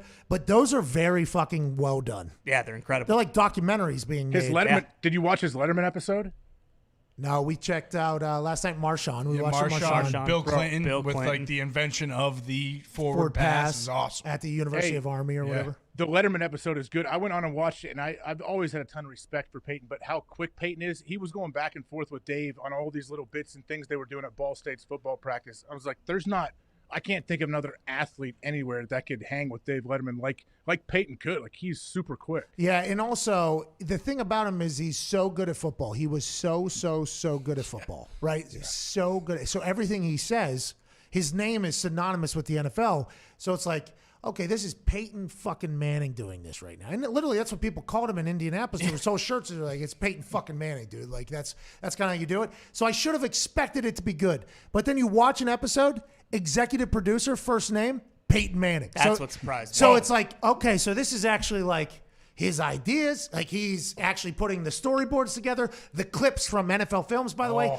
Peyton goes to NFL Films, so I'm not 100% sure if ESPN had a relationship with or not. And maybe they do. They probably do because they have some of the rights or whatever, and they pay a lot of money.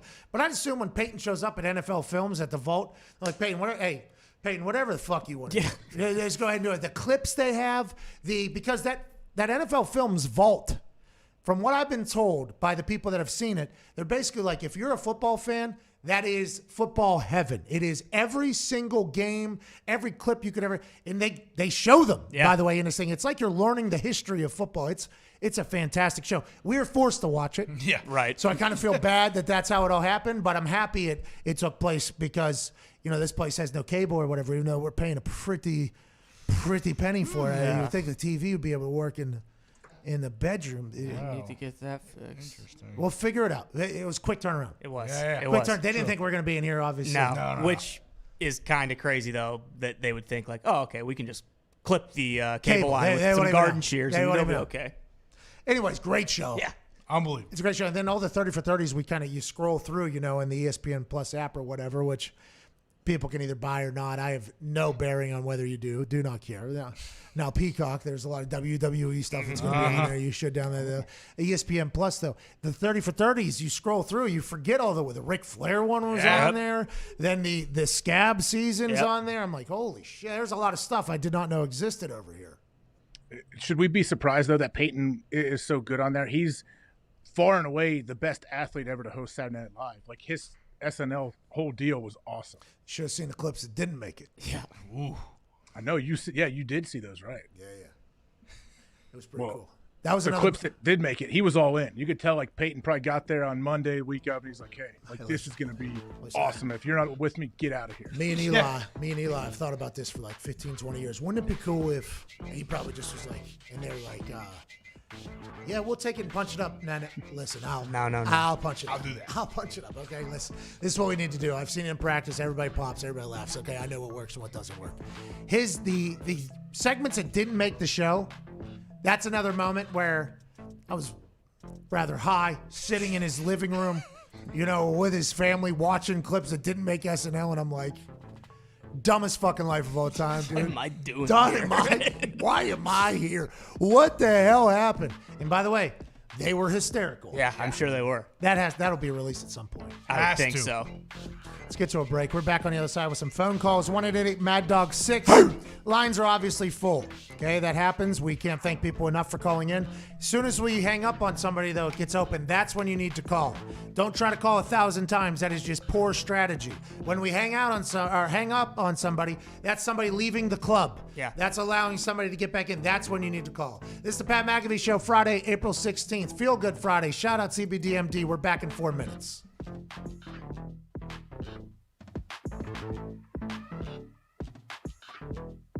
If you haven't heard, there is a beautiful betting contest being put on by FanDuel and Hammer Don. Beautiful. It's the FanDuel Hammer Don rollover. And today, Friday, April 16th, you can win $2,000. $2,000? All you gotta do is use hashtag FanDuel Hammer Down Rollover 2000. And if there's no winners today, it incrementally goes up $250 each day, Gumpy. Every day, Tony? Every single day you've got a chance to win money. All you have to do is put a 10-leg parlay together. Type it out, send it to us on Twitter using the hashtag FanDuel Hammer Down Rollover. Today is 2,000. Tomorrow, 2,250 if nobody wins. If they win, it gets reset back to $250.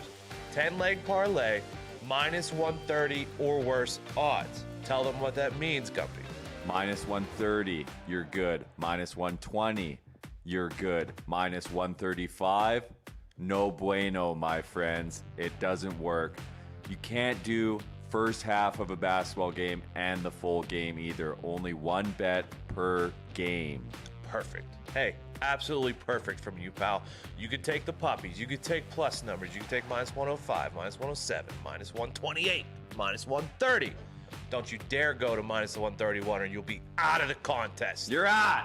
10-leg parlay, minus 130 or worse odds. Use the hashtag FanDuel Hammer Down Rollover 2000 for today. Pay attention. We tweet out the number every single day for your chance to win. Good luck from your friends at Hammer Dad. Hey, AJ, I'm up to something, dude. I'm up to something. I'm up to something. Pat sent me this video of him kicking. I knew something was cooking. Pat McAfee's coming out of retirement. Look at the swing. Pat still got it. I know Tampa's interested. I know Green Bay's interested. I know Pittsburgh's interested. I'm up to something. What does it have to do with? Masked Singer, maybe? If Monday Night Football. Pull up in a Honda, baby, we ain't got the top down. Parking lot of Taco Bell, I need a mild sauce now. You asking a lot of questions, looking like a cop now. Eat your chicken quesadilla, baby girl, and calm down. And I am officially up to something. It's got to be some kind of daily show. Guest host of Jeopardy. Could we expect a Buccaneers run? What about Thursday Night Football? You guys are the best! What is Pat McAfee up to? So far, pretty good show. Yeah, great. I've got some news for you. Pat McAfee, you're hired. Pat McAfee, you're hired. Pat, welcome to Friday Night SmackDown on Fox.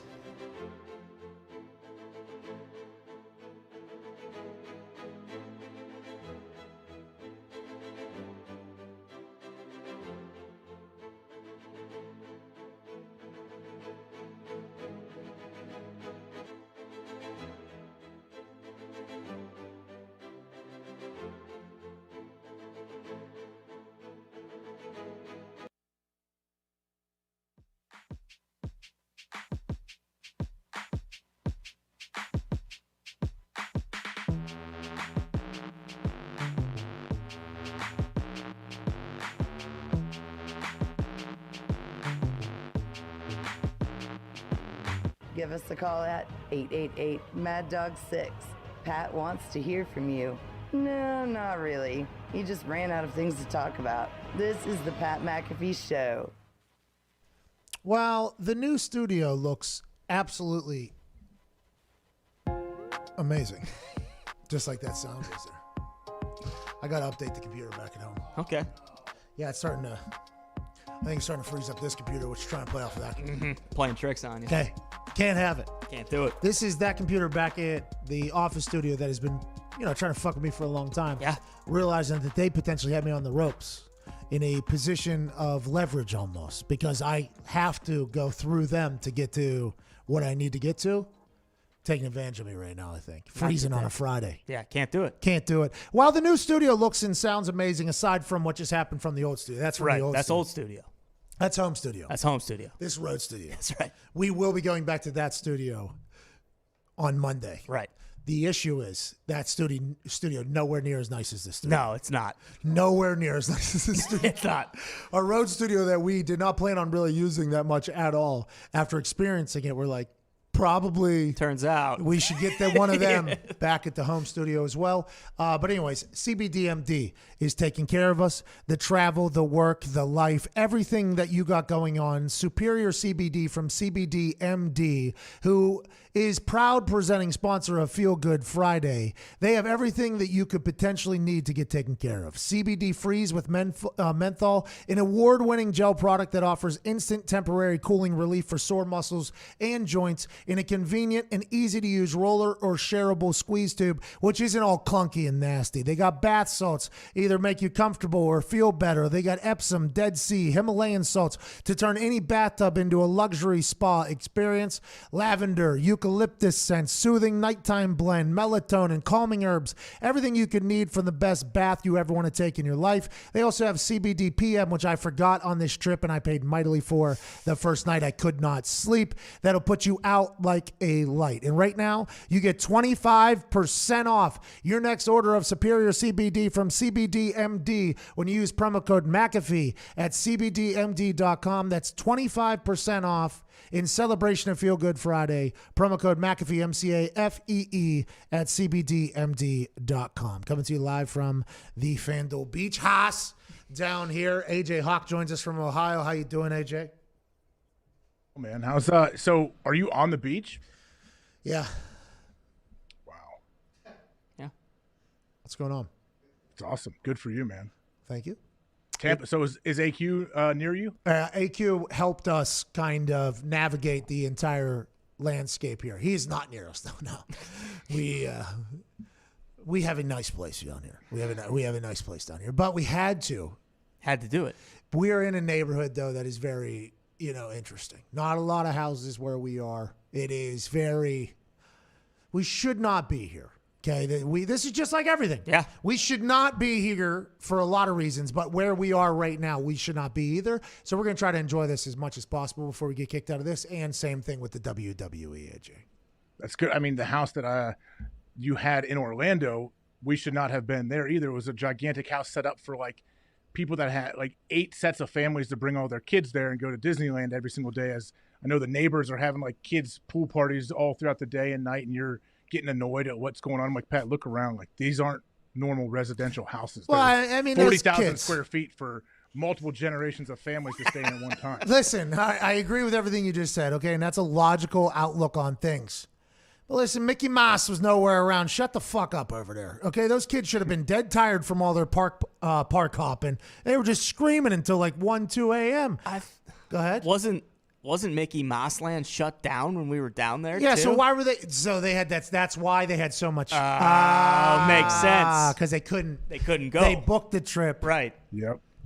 Said we fuck still it, just let the kids play in the pool and yell until 1 a.m. or whatever. Yeah. But you're right. It was for multiple families, but that's because whenever the show moves, there's a lot to it. Now, there's other companies that potentially rent studios in places. We've learned when we go there, we hate it. We hate. There's not enough room to either put the cameras in. Maybe the audio isn't good. There's somebody we got to deal with who doesn't fully get it. They're in charge. It's just much easier for us just to set up shop somewhere. And then that's why we had the box truck. Because we wanted to set up shop and then move so that we don't have to explain everything. And when you do that, you got guys traveling, you got a lot of equipment. And I don't want everybody to be living in like some dump, like the pub like the guys were living. So I want people to be comfortable. I want them to be happy, well rested. And I want us to give us an opportunity to succeed because we had potentially in the past not done that. And it had failed mightily. It had failed absolutely mightily. Well, what you're doing is what everyone probably wishes they could do. You get to go set up in a nice house, bring all your buddies, obviously have a gigantic LED screen behind you. I'm not sure how that came into play. But, yeah, what you're doing is what everyone hopes they can do someday in their career. Well, I hope everybody gets a chance to do it because it's pretty fucking cool. There is some more news to be broken as Boston Connor crawls back into set after taking a dump, probably. The Atlanta Falcons joined the Pittsburgh Steelers as April 16th, 2021 announcers of, I believe, a boycott of a voluntary off-season activity. Many of our guys will decide to exercise their right to not attend the voluntary off-season program. That right is afforded to every player through our CBA. While our team is not unanimous, we respect the decisions of every player across the league and will remain professional in our approach to the game. Injury data and game performance from last year show that a virtual offseason is beneficial to player health and safety. In addition, many of our players feel unsafe entering the facility as COVID protocols remain unclear from the Atlanta Falcon players via the NFLPA's Twitter account. So now we get a chance to potentially guarantee that one of those team-wide calls, team-wide Zooms of everybody in the locker room about what they want to do got contentious. I mean, that thing, there was some, I'd assume, some passionate pleading from people, but there they go, say many of our players will, although some are this whole thing. I think this is going to happen in some places, but I am surprised with the amount of people coming out as a unity, as a unified group, but there is going to be, it's only a matter of time before there becomes, it's going to happen. Yeah, it's interesting to see which teams say many or multiple players, and others they don't say unanimous, but how they word it, you would guess that they want it to be unanimous, I guess. Put that quote back up. Can we put that quote back up, please? I think it's the third sentence that maybe is the one that made me think, oh, they got into it. Many of our players. Okay. All right, here we go.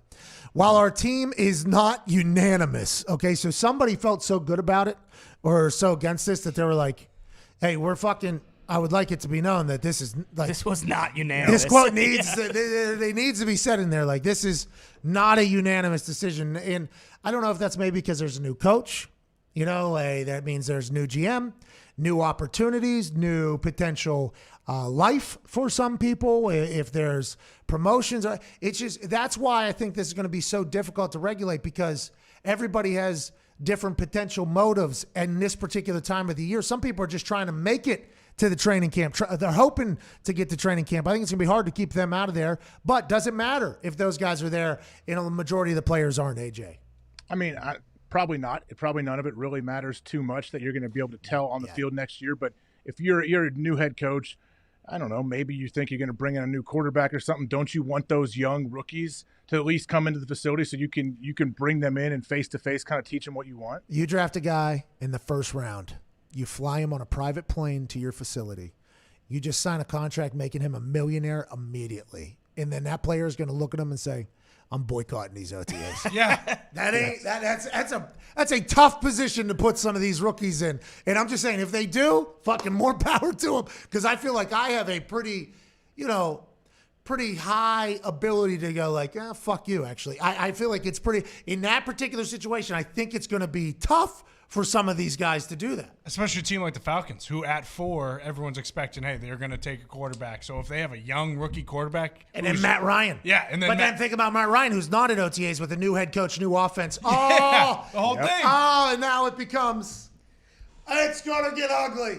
I was turning. You know what would be, go ahead. Think what's going to be tough for some of these young guys. You get drafted. Let's say your best day of your life. Oh, I'm drafted, first round pick. And someone keeps blowing your phone up, and it's like 1 or 2 guys from the team you were drafted. Hey man, congrats! You know you're not going, right? You're not going. Like, okay, yeah, you're not going in until we do it. Hey, listen, I'm former first round pick. You're the newest first round pick. You're going to be in my position probably in a couple of years. Congratulations. What you need to do is hold it down for the rest of us. Don't be a bad teammate. Don't be a bad teammate. Don't say you like. There is going to be a lot of those types of pressures, I think.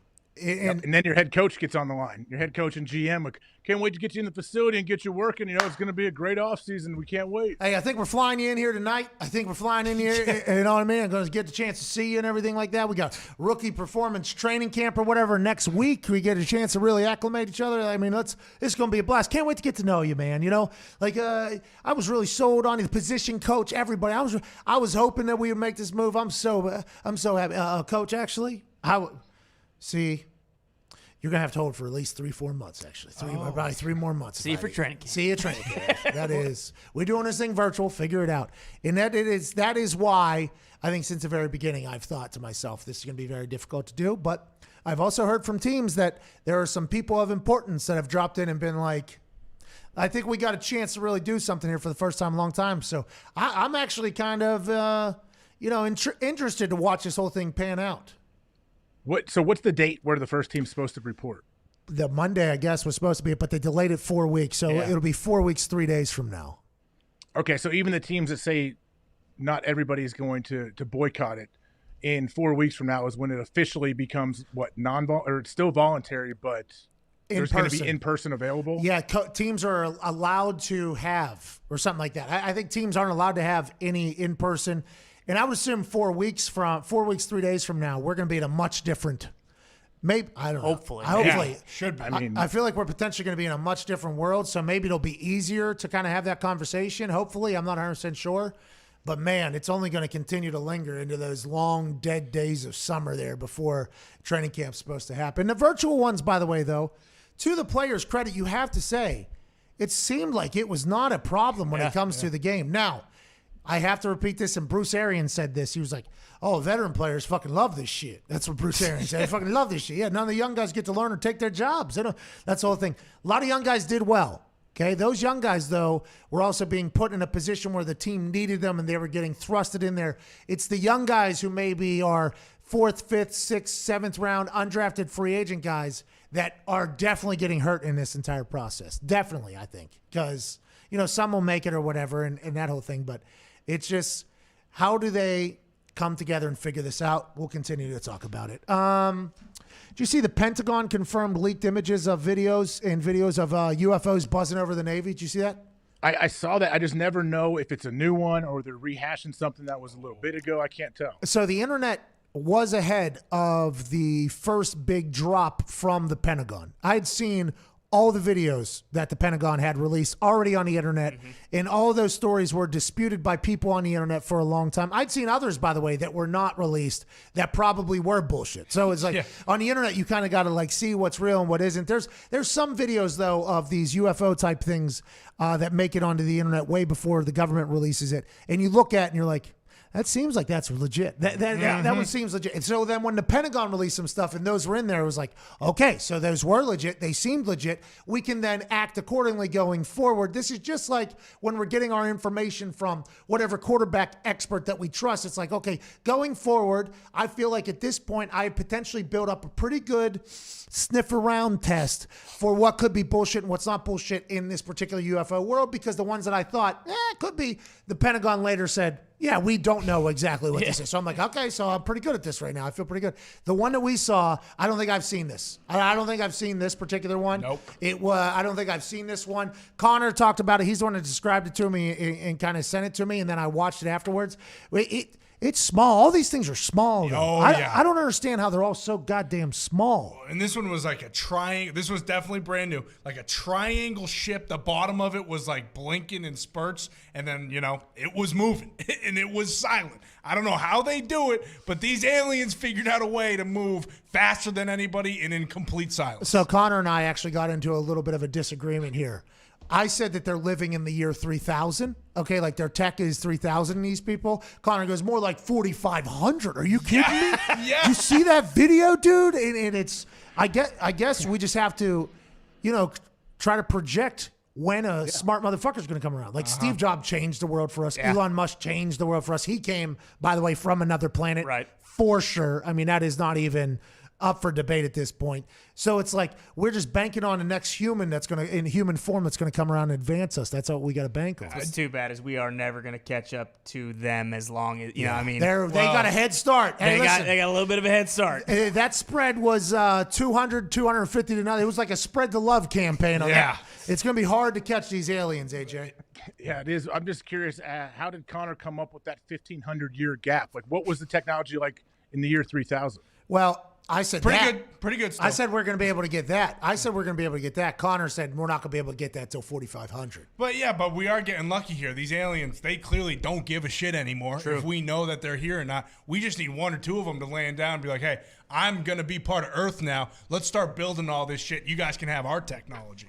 Official tells Telegraph unexplained images on pyramid-shaped were taken by Navy personnel off the coast of California. So it's in Cali over here. Oh, yeah. Could be Elon. Is it Northern California, Southern California? Navy, probably Southern California down there, San Diego. Yeah. So, hey, let's keep our eyes on our heads on a swivel down there, Southern California, if you're watching or listening. Would love to get some videos sent in if you see anything. Yeah. I will say, I was in Los Angeles, Santa Monica to be more exact, alongside my bride, and up in the sky, there was this thing I had never seen before, very, very bright. There's thousands of people either bombed off their mind on drugs, working out, hanging out, doing whatever on the pier and on the beach. Nobody was even looking at the thing. I was the only one. So I start asking people alongside my wife, what is going on? Is that a goddamn, like, no, it's Elon Musk, dude. And they like just kind of shoved me off. They're like, it's SpaceX takeoff, you fucking loser or whatever. And I'm just like, and I Googled it, and it actually was or whatever, but it looked like it was a UFO. It was this bright light was radiating and echoing basically off of the clouds, and it was moving in it was moving sideways at one point, and then it just kind of went straight up. I'm like, how are we not? Are you guys just so used to this type of thing happening? And if they're just flying around Southern California, this is Elon saying, hey, this is where you go. Those are going to start going to Texas if I had to guess, because that's where Elon has gone to. We need to see more of these. We need to meet some of these. We need to meet some of these aliens, AJ. I think they're going to be real small, by the way. Us worrying about stuff, let's not worry about it anymore. I think we can just kick them right in the fucking face if we have to. I mean, if they're their really ships, small. Their ships are like this, I wouldn't go that far, because what are their weapons like, you know? Well, it's like the cricket. I'm kicking out of his hands. Oh, yeah. I'm kicking out of his hands. So perfect. How big, can you tell how big this object is in the video? Like, can you compare it to something? No, they're all so small. Like that TikTok one, or Tic Tac one. You mean small, like small, like a little Cessna plane, or small as like in the like size of really a tiny? pool ball? No, they're small. Like maybe this belt is like tiny. They're like small. Oh, so you think someone's in there controlling it? Some little baby alien with a joystick? Unless it's just like they got drones that are really good. Well, they can shapeshift. They can change sizes, I think. I mean, it's, once they get into our atmosphere, it's like, all right, we got to get kind of small here. But then they can go whatever shape, size they want. Yeah, who says they can't do that? Why did I not even just automatically assume that immediately upon me asking about their size? I'm not going to be able to kick him in the face. No. Because they're just going to swell up like me 4 months into football season. Yeah, or they'll merge together. Who knows if all these ships all of a sudden, hey, I got an emergency over here. In 2 seconds, one flies around the entire planet. They merge their ships together. Who knows? Shout out to Joe Rogan's Instagram, by the way. That's how I was learned. Well, it was Connor threw that to me. Anyways, make sure you get your alien news from a credible source. I like how you told people make sure people in Southern California keep their eyes out, send you some really good videos. I bet you'll get a lot of legit stuff sent your way. I got a good sniffer for it. I told you. Yeah. I'll be able to see and go, nah. That's bullshit. Send your Sasquatch videos too to Pat as well. Bingo. I got a good sniffer for that. I've actually been Sasquatch hunting before. Have you ever gone Sasquatch hunting? I have not, but we know that you have been Sasquatch hunting. That guy. Was that the guy with that wears like the trucker hats? There was like a famous guy that was hunting for a while. No, that was I think his Squatch Jerry. Yeah, he had a show, right? Like on Discovery or something. Yeah, it was they had a good show. They would do a town hall meeting, they would do the whole thing. I watched that show heavily. That's why I actually went squatching down in Georgia. It's because of that show.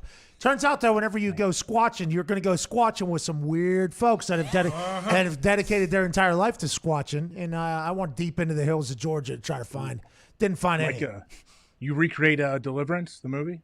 No, my dad thought that was potentially going to happen to me, though, when I was trying to relay the information of what was going on. Because I told him I was going squatching. He laughed. Then I tried to lay out what was actually happening. Yeah. I'm not going to have phone service, by the way, because we're going to go out in the middle of the woods. Mm-hmm. I'm down here with a guy who definitely has Confederate flags on his jacket, okay? And I think we're going to be out here for 4 or 5 hours or whatever. My dad's like, you're going to fucking die. Like, they're going to kill you. That's what you're going to die. And when you die, by the way, as your father, I'm going to have to say, yeah, he fucking deserved it. I told him. He knew this, what he was doing. So my mom and dad had questions for sure. Juan in Illinois, what's going on? Juan stinks. Juan. Get it together. Let's go to Sean in New Jersey. What's going on, Sean? Yo, Big Pat. What's going on? Hey, just a quick question, Sean. Not for you, but for Zito. Did you potentially have Juan muted and you turned it up for Sean? No, Zito says no. Nope. No, I would not. Juan do it. stinks. You wouldn't have done that to Juan in Illinois. There's no way. No way. No way you would have done it. Okay. Sean, you sound fantastic. What do you want to talk about? First of all, shout out to the boys. Shout out AJ. And shout out the Bird Gang, Go Philly. Okay. But, all right, so my question was, with the draft coming around, we all know Zach Ertz is out of there. I love him, all respect. But I just wanted to know your thoughts on potentially where he could land and what you think, someone like that would value at, considering, the Birds don't have a lot of leverage in the situation. Great question, Sean. They have to move on from Zach Ertz. They allegedly was a potential altercation that happened moments before a game because of a contract dispute. Everybody thinks he's coming to Indianapolis, though. Why? It would make sense. I would like for him to go to Indy. What about, could Kansas City bring him in? Get a little him and Kelsey together? Oh, could you imagine him spelling for Travis Kelsey? Wasn't his whole thing, though, that he wanted to get paid? I'd imagine he's going to have to take a haircut wherever he's going at this point, right? Yeah, he would have to. You would think he would have to. So maybe he does just go to a place like Kansas City or, Tampa Bay if they need another Green tight end Bay. or something. Green Bay Well, should sign. yeah, that would be awesome, but that ain't going to fucking happen, AJ. Whoa. Come on, Tom. You don't think Big Bob Tunyon potentially get? By the way, I cannot hear what AJ said just by your reaction, though. I'm assuming it was the Packers. Yeah, he said Green Bay would be – he would be great. This is a problem with the new studio. When my batteries die at the office studio, I have an ear thing over here I can turn up so I can overhear it. Yeah. I can't hear anything right now. There ain't nothing going on. But Big Bob Tunyon, alongside Zach Ertz. Oh, are you kidding me? Let's go. Yes, please. Mercedes Lewis was re-signed there. I know Pat can't hear me, but Ty, were you happy they re-signed him? Yeah, everybody loves Big Dog. You kidding me? They do. Oh, the Big Dog just re-signed over there. Is he the most loved player in the NFL right now? Pat can't hear me. Well, you guys would know a lot more than I would, but they said, obviously he does everything right, and he's just like the consummate locker room guy, professional, takes the young bucks under his wing and kind of shows them how it goes in the NFL. I got a chance to hang out with Mercedes Lewis. Mm-hmm. That's what we're talking about? Yeah. Yep. Could not hear anything that was just being talked about there. Yep. I got a chance to hang out with him years ago out in L.A. a couple times. Coolest dude one of the coolest dude. Anytime I say that, then you potentially piss off somebody. What about me? Yeah, one of the coolest dudes of all time that I've ever been around. And listening to Aaron talk about Big Dog and what he means to that thing, that's I think that's a priceless type of person to have in your locker room. Let's get to Vinny in Delaware. What's going on, Vinny? Yo, happy Feel Good Friday to you and the boys, and congrats on the WWE announcement. Well deserved. Thank you, Vinny. Shout out CBDMD for that Feel Good Friday down here at the FanDuel Beach House. Vinny, what do you want to talk about? So I was going to ask about the NFLPA announcements, but AJ Hawk got me covered on that. So I just kind of want to know, what should we expect for this NFL Draft Spectacular? One, is it still going to happen, or are you going to be down there in Tampa Bay? Oh, Vinny, don't you ever put that type of Yes, it's happening. Come on. What are we talking about? The Draft Spectacular. Why do you think so much money was invested into this studio? Because it is going to be a Thursday night down here. Mm-hmm. But, hey, we got some special guests. Yes, we do. Hey, it's coming together pretty good, man. I think we have a chance to, not duplicate what we did last year, because that's never going to happen again. And if we ever tried to re-put the toothpaste back into the bottle, you're never going to be able to do it. But I think this show will create, this year's Draft Spectacular will create its own awesome moments. Oh, yeah, absolutely. Go ahead. The trade-ups. This draft is going to be electric. We hope. It could be just complete. You got Tom Brady in studio? Is that what you're trying to hint at? That has not been confirmed. I was trying to figure out how I was going to answer that, because we do have somebody confirmed that's pretty large. Yeah. And they're potentially going to see this at some point, so I don't want them to think anything. We do not have Tom Brady in studio confirmed, or a request, or a thought until you just said it, actually. Now it's out there, but now the request is out. You put the request out. Hour 2 wrapping up. We'll see you in 6 minutes. This is the Pat McAfee Show.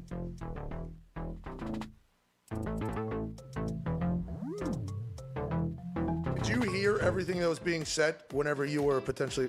Just from you. Oh, so you did hear it. Yeah. Okay, so let's address it. Hold on. All right. You can be a hater. No! And you can change. Carson. You can change. We can change. No, at the moment I was at, okay, Carson.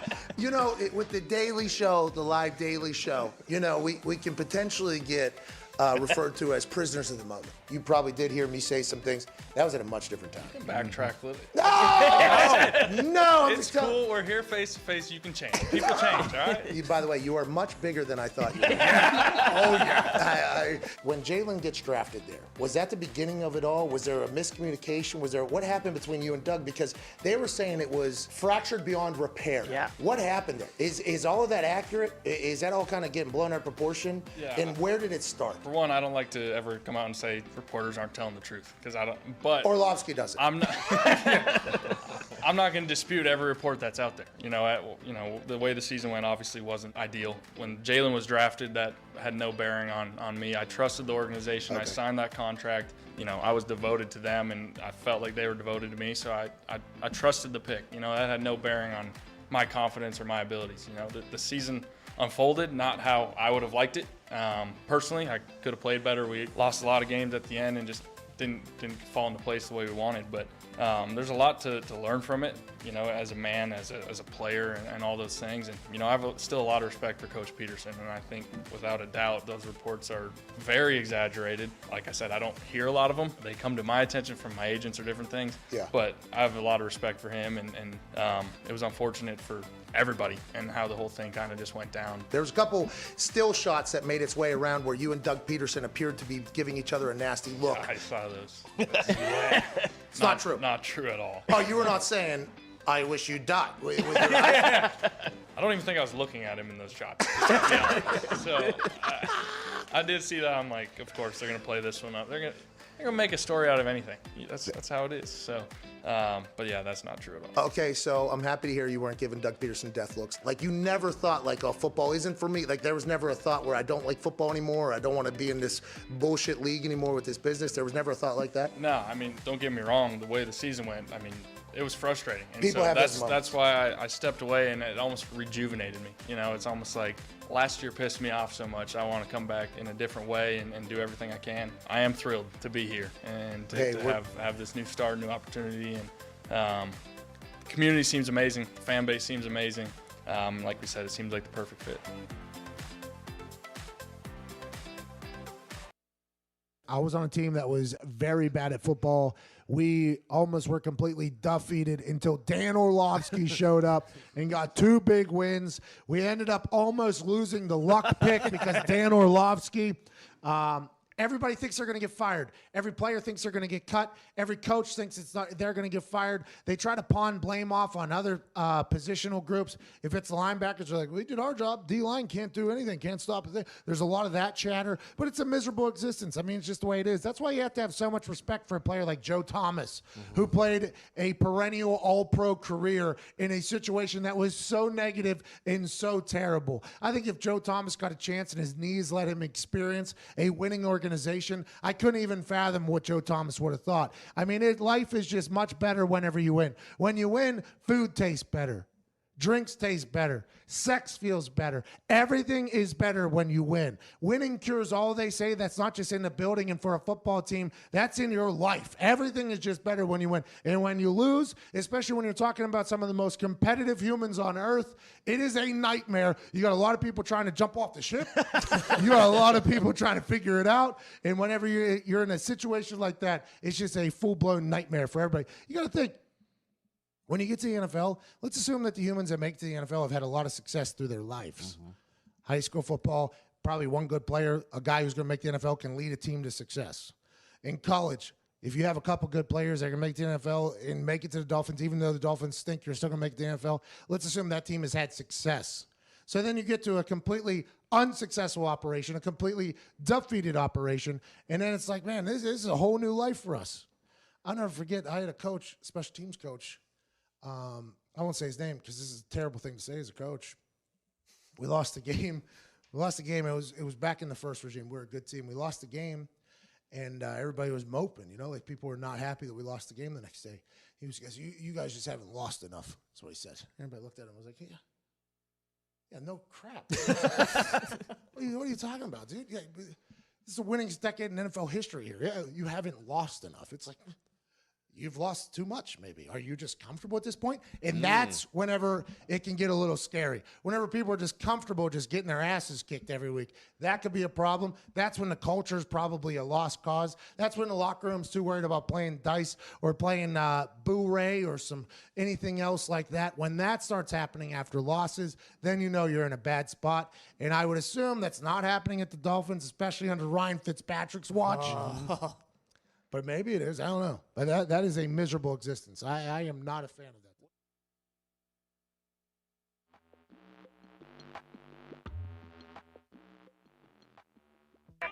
The Pat McAfee Show. There'll be no rules for our guests, for us, for the things we can talk about.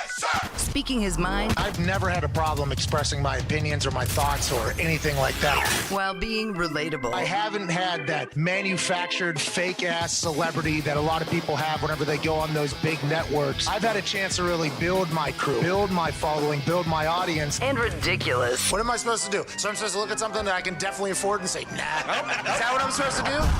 The Pat McAfee Show starts in 3, 2, 1.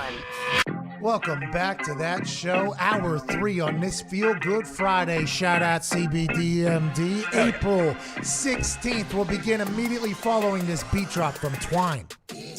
There it is. That hit very well timed, so I appreciate that. Feels like the brain is feeling good. That's because today has been an incredibly quick 2 hours of talking shit into microphones. Joining us, as always, and the man that was with us last hour, ladies and gentlemen, AJ Hawk. Hello, baby AJ. How you doing, AJ? Hold on, we got to turn you up. This happened yesterday as well, and it's just one of those things while Zito is balancing and juggling another guest that will be joining us. AJ, can you hear us? I can hear you. Can you hear me any better? Got to turn you up a little bit more. Yeah. My stuff's turned up as much as I can.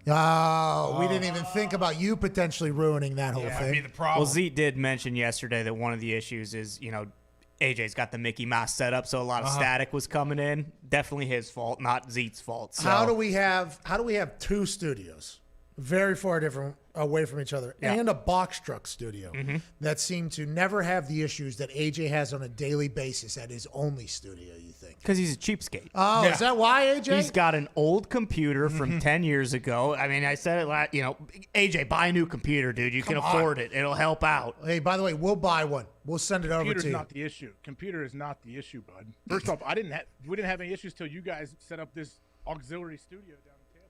What's that? We just shut up. That's what Zito just shut up. I have no idea why that happened. I mean, that was mid-conversation there. Welcome back, AJ.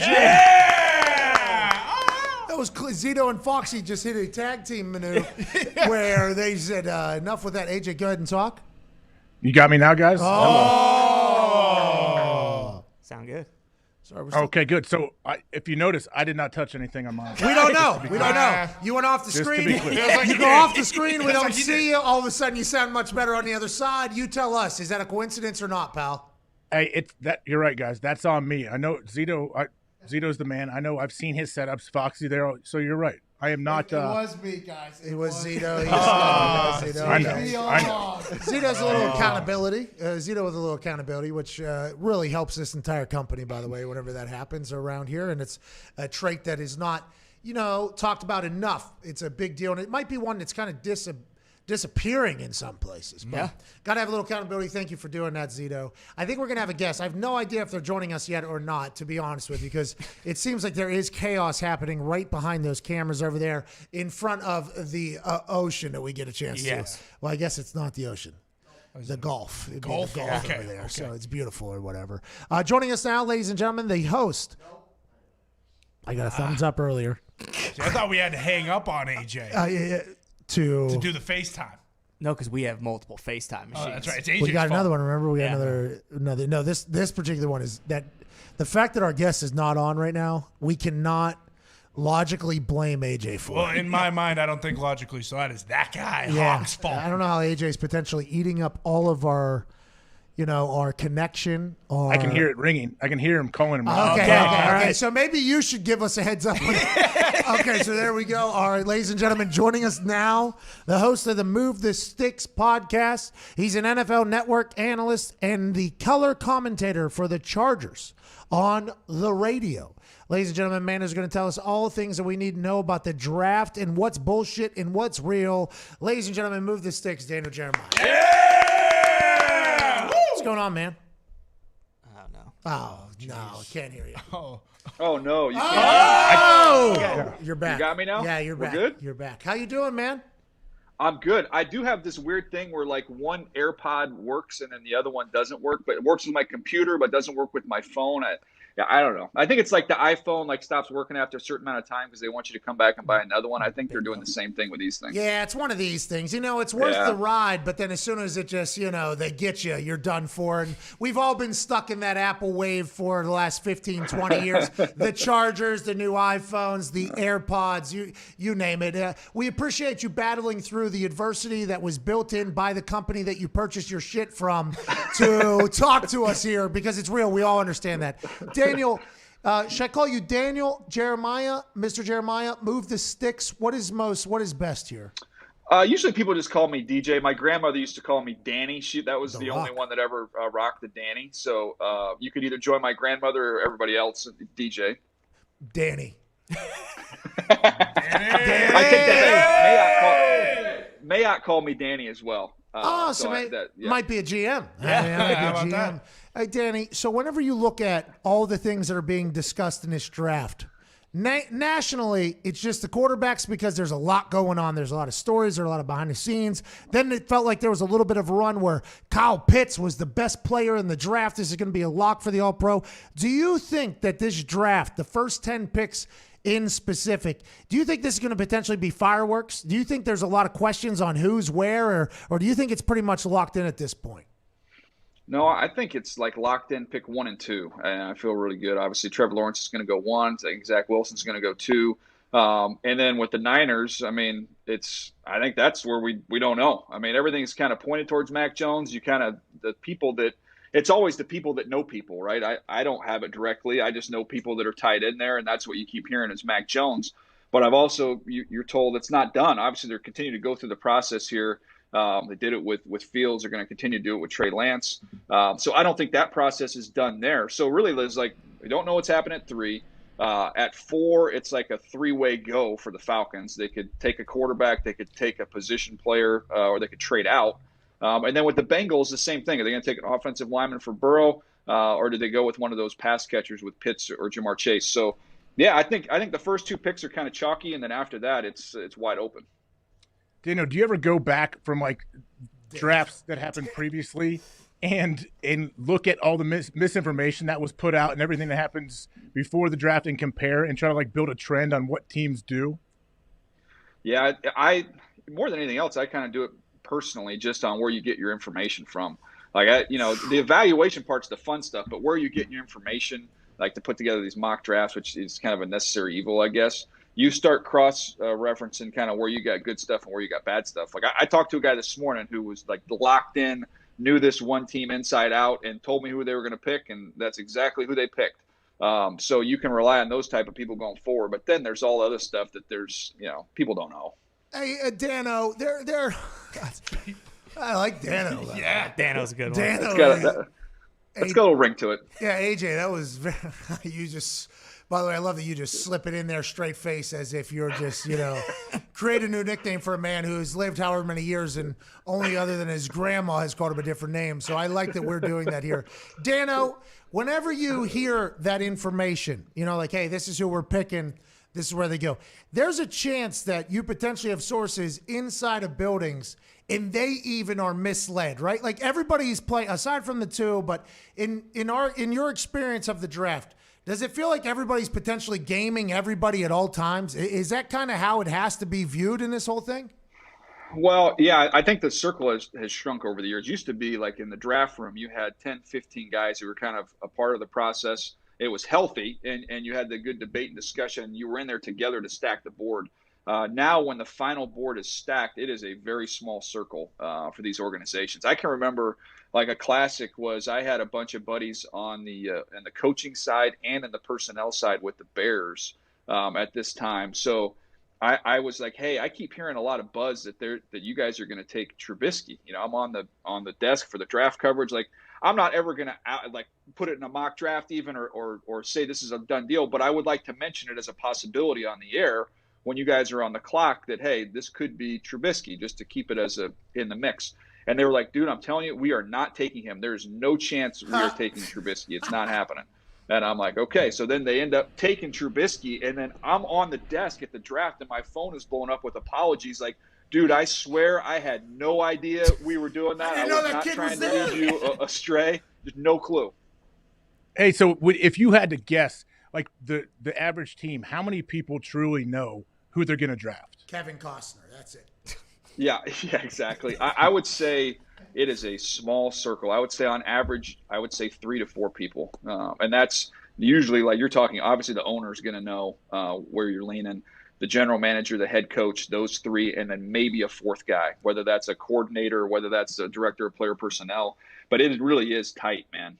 It has to be, I think, especially with how big the stakes are now at this point. It feels like every draft pick is being, made out to be the next face of a franchise for 20 years. And odds say, and stats also tell us that is not going to happen. There's going to be a lot of busts here. And not because it is technically their fault because the way they play, but also the situation they're going into is potentially a no chance of success operation. I mean, that's just the fact of the matter of what the NFL is, but a lot of these guys are not going to work out in the NFL long term. They're going to have careers, but when you're talking about memorable, successful, long-term careers, stats say it's not going to happen. Who's somebody in this draft? Is it Kyle Pitts, where if you had gun to your head, $1 million, and said this player right here will be a Hall of Famer? Is there anybody that now nobody's going to hold you to this, by the way. It's a hypothetical. But let's say $1 million on the line. What player do you think out of your scouting of this draft is like, you know what, guaranteed Hall of Famer, basically?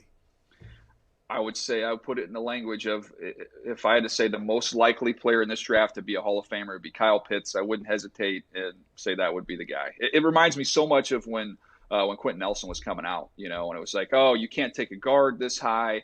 I'm like, I don't know. He's the best player at his position that I've ever evaluated. And he's a great kid, everything else that you want, with the intangibles. So I don't know. I guess I'd be okay and sleep at night knowing I just drafted a Hall of Fame type player. And Pitts is the same thing at the tight end position. You hear the same thing. You can't draft a tight end that high. But yeah, he's the best tight end I've ever evaluated, who happens to also just be an unbelievably great kid. So I don't think I don't think you can go wrong. However high he goes, just take him. So if something happens in the top 10 to throw things off, like let's say Mac Jones goes at 3, what do you think happens from 4 to 10? Is there anyone outside the top 10 that you think tries to get up there? Like, what kind of chaos are we looking at? I think the chaos, AJ, starts at 4. So, like, we all know that the 49ers taking a quarterback. We assume that, right? 99.9%. Where it changes is at 4, because if the Falcons take a quarterback at 4, I think we end up with 5 quarterbacks going in the top 10. None of the quarterbacks really fall. If the Falcons stay at 4 and take, say, Pitts or whoever, then now I think it changes, because I think at least one of these quarterbacks is going to end up falling. So you have 3 quarterbacks go 1, 2, 3, but you've still got 2 other guys. If the Falcons don't take one of them, and the fact that I think Carolina is good with Sam, I don't think they're going to take one at 8. Then I think you start seeing one of the quarterbacks drift, and that's where you get the excitement, because the quarterbacks drive the draft in terms of the trades. Usually talking about edge rushers and quarterbacks. That's the currency people are aggressive to go get. We're talking to Daniel Jeremiah, Move the Sticks founder. Goes by Dano and Danny as well as DJ. You could potentially hear him making the rounds. Draft expert on NFL Network, analyst in this entire thing. Is most of your job scouting these guys, or is it trying to figure out what teams need what? Like, for instance, the Broncos, everybody's like, they're at 9, I think. They're at 9, I believe. Like, they're going to take a quarterback, right? Are you trying to figure out just as much what everybody's potentially going to do with their pick, or are you just trying to figure out the players and learn about them? I think my biggest priority has always been to study the players myself and have a firm opinion on them and evaluation on them that I can share. So I always tell people, like, they get so upset with mock drafts. I'm like, mock drafts are based off of what I'm hearing. I'm not going to get offended because it's just what I'm hearing. I don't care if you like it or you don't like it. It's not my opinion. It's just what I'm hearing. When I put together a sequence list or my top 50 players, that's like my legitimate opinion, and I'll defend that. But the other stuff's kind of based off what you're hearing. But I do think in this role, the responsibility is, when you're sitting there on draft coverage and when the team makes the selection, I feel like you say, hey, this is what I think of this player, but here's why this team took him, because they see him as this and that, and he's going to fit into what they do. So you got to understand who the teams are, what they need, and how these players fit. So the long answer, I feel like my responsibility is to have an opinion on these guys and then to be able to explain why the teams made the decisions that they made. Okay, so now we know how to evaluate you, though, like in what you're saying. We'll know how to, we'll fairly evaluate what move the Sticks is putting out there. Like, this is what he's focusing on. This is what he's doing. So whenever you speak about that, I feel like a lot more people should be like, okay, this guy, this is what he's investing in. Draft is huge, man. It's so big. I mean, it is so crazy. You're going to be competing against us that first night. I mean, good luck out there, obviously. But I'm so pumped for it. I think it could be very exciting. Connor, what do you have? Yeah, Danny, you said there's a possibility of 5 quarterbacks going in the top 10. Do you see any of the 22 teams after that taking a quarterback? And if so, who's the 6th guy off the board? Ooh, that's a good question. I don't think we see another one in round 1. And so to me, I think that the 6th and 7th guys for me, I know Kyle Trask has some love out there, but I think it'll come down to Kellen Mond from A&M or Davis Mills from Stanford. I like Davis Mills. He's only started 11 games. But man, he's just everything he does. He's just got real pure motion, and he's a better athlete than people thought. You get to the pro days not wearing the big knee brace, and he moves around pretty well. So I think those guys go. But there's kind of, you look at the starters in the league, and there's not many guys that were picked on day 2, those 2nd, 3rd round picks. You have almost as much luck if you were to wait and just take one in the 4th round. So I think we see 5 go in round 1, and I wouldn't be surprised if we saw a little lull there in round 2, and then we saw those other quarterbacks, come a little bit after that. Dano, do you see the receivers in this draft class faring like the receivers last year did, coming in and having an immediate impact? Because it seems like right after the season ended, a lot of people were gushing over all of them, and then now it's just everything's quarterbacks, and it feels like a lot of that steam's falling off. I think it's a good group. I don't think it's as good as last year, and some of it is just like the styles. Last year we had some really good receivers at different sizes. I mean, you had like those power forwards that went outside of round 1. You had Pittman, you had Mims with the Jets, you had T. Higgins. Like, these guys were all. Claypool obviously had a huge year. This year there's not as many bigger wideouts, so it's a good group. A little bit undersized outside a few guys, but I think when you look at the top 4. Those guys are going to step on the field and have an immediate impact. I just don't think we'll see as many guys outside the first round be as good as what we saw last year. We're talking to Daniel Jeremiah, NFL Network draft analyst, as well as other things, calls the Chargers games and everything like that. What's the easiest? Somebody's going to come out of nowhere. Do we just judge that off of speed? Like, who ran what? Like, how do you try to predict, like, studying somebody that's potentially going to show up out of nowhere, aside from the people that we all kind of know about coming? Because somebody's going to get drafted that none of us have ever heard about, that aren't in the draft world. How do you know that? Is there like a buzz around it? Do you do that from your own film study? You're like, oh, this guy just showed up out of nowhere. He potentially has a chance. How do you find that shit? Yeah, usually you start hearing some buzz from talking to teams, and then actually give away a little bit of the secrets here. Usually you call the colleges and find out, like, who have teams been calling you about a lot, and who have they been asking about? And you might hear some names that maybe you're like, really? That guy, I don't know why there's quite as much interest in him. I didn't really personally have a big grade on him, but it gives you an alert that, like, okay, that there's some heat on this dude, that the teams are really calling the schools to get more and more information on some of these guys. So that's how you find some of them. And then, you get the pro day workouts, and so you just kind of comb through those, and you see some crazy numbers on the pro day. You're like, okay, this guy, somebody's going to fall in love with this guy because just the testing was so freaky. Raiders, there's a couple of GMs that at times, not anymore. I don't think the Raiders are like that anymore, but there for what, like 15 years, it was like Al Davis wants the fastest guy in the league on his team. Would have been awesome to be a punter there. Oh, everybody ran 4.4s. Everybody ran 4-3s. It was like you draft them high, they have to be on the team. They can't play on offense or defense. What are they going to do? They're going to play special teams. Okay, we'll get 6 guys that run under 4-3 to cover kicks. It would be like, like for instance, this is going to be going a tangent, but I didn't get a chance to address this, so I'm going to address it right now. If I'm Jake Bailey next year and this goes against everything Belichick believes with Slater and Justin Bethel as his gunners, I would punt that ball 95 yards every single time as low as possible and just say, yep, I got the best 2 fucking coverage guys of all time.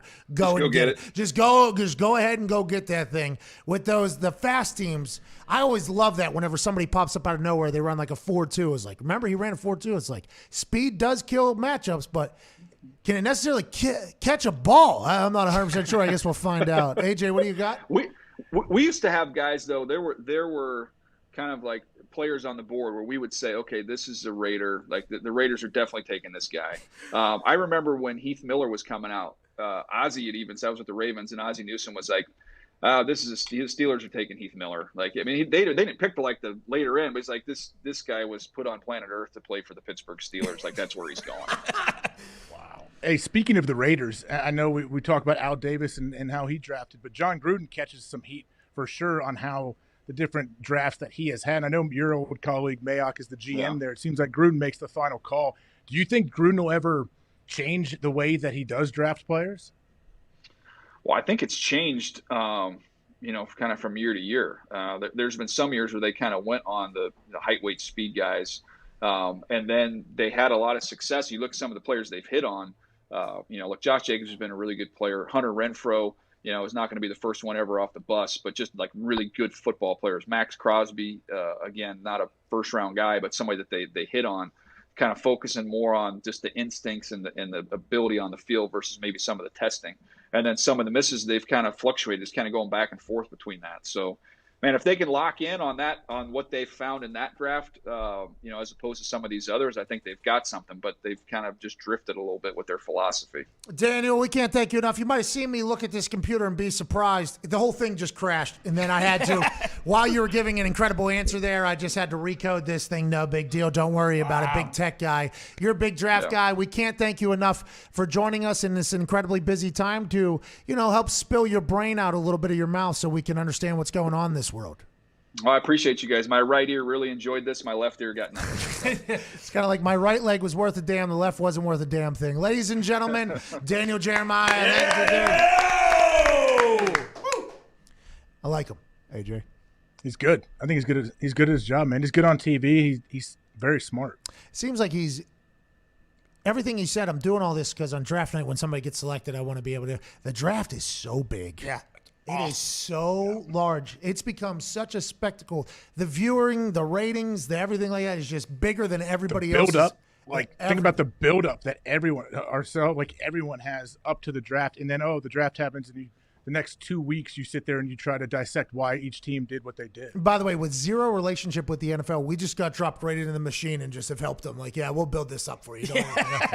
We'll just go ahead and drive the market up on this entire thing because there was so much that could potentially happen for this stuff that we absolutely love. Well, especially now where players are coming in and immediately playing and, doing really well. Like, I feel like Justin Jefferson is going to be a staple in the NFL from when his first year in the league till he's done.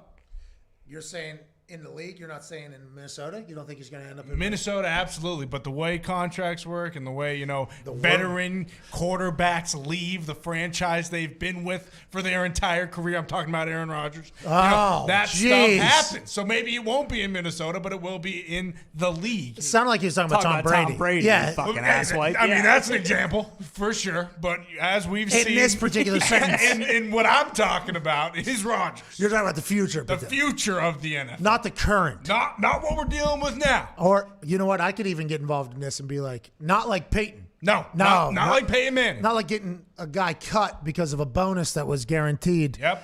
Potentially at a time he didn't know if he was still going to be able to play football because of a couple neck surgeries. So he gets cut from an organization that he has all the records for and a statue outside of the stadium. Mm-hmm. And then he goes to a couple Super Bowls on another team, wins one of them. Breaks a bunch of records. All the records. And then he opens Peyton's Places and he's remembered as a Bronco. It's unbelievable. You don't want to have that happen. That's my biggest fear, and it's already happened. It's already happened. He already won the damn damn Super Bowl. It's over. His pictures are going to be in Buccaneer He's a jerseys. Buccaneer. God damn it. Happen. It's going to happen. Terrible. It's going to happen. And will it happen to other big name quarterbacks? Not a chance. Sure feels like there is a chance, Ty. Hey, I'm going on Twitter Spaces with Aaron Rodgers today, I think. Yeah, that's like a Clubhouse, right? I've never done Clubhouse, so Clubhouse is like Spaces from what I've heard. But yes, they are very similar to each other, yeah. You guys are going to talk Jeopardy? It's the last day, yeah. I think it's going to be a little Jeopardy conversation. I assume, by the way, he's going to be interested in a potential SmackDown conversation as well. By the way, he sent me a very nice message. Oh, that's good. Yeah, he kind of synced it, I think, what was going on. Mm-hmm. Sent me a very, very cool message. It was very nice. And I sent one back. It was like, they giving you an extension or what, dude? Yeah. No kidding. I did not say that. Imagine if he sent me a very nice message about everything going on, and I go back like, thanks, Aaron. Let's get to what matters. Yeah, I appreciate it. Do you have any information I can potentially say into a microphone? No, I did not. I'm very thankful for him. I'm very, very thankful for how nice he is. Let's get to a break, huh? And we'll wrap up this show with phone calls from people. Oh. Okay. I don't know who the people are going to be. I'm sure they're itching. Don't you think they're itching to come in? Have you taken many calls? I'm sure since your big announcement and the build up to everything. We took three. The first guy that came in, shout out boys, shout out AJ, didn't even give me a shout out in that thing. Then asked the shitty question. Not to mention Juan. Juan didn't even Juan's answer. back. No, he was back. He must have just hung up.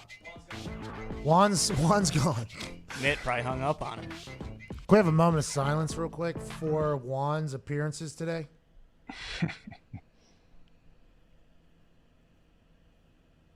All right, moment's gone. Miss you, Juan. No, not really. I don't know you. But what could have been? What could have been? What could have been? This is the Pat McAfee Show, Friday, April 16th, 2021. We'll be back in about 4 minutes with some phone calls. When we hang up on somebody, that's when you call in. 1-888-MAD-DOG-6. Let's close out this week in a beautiful fashion before we go into SmackDown in an electrifying weekend in which Will Zalatoris will probably earn his PGA Tour card. We'll see you in 4 minutes. Cheers.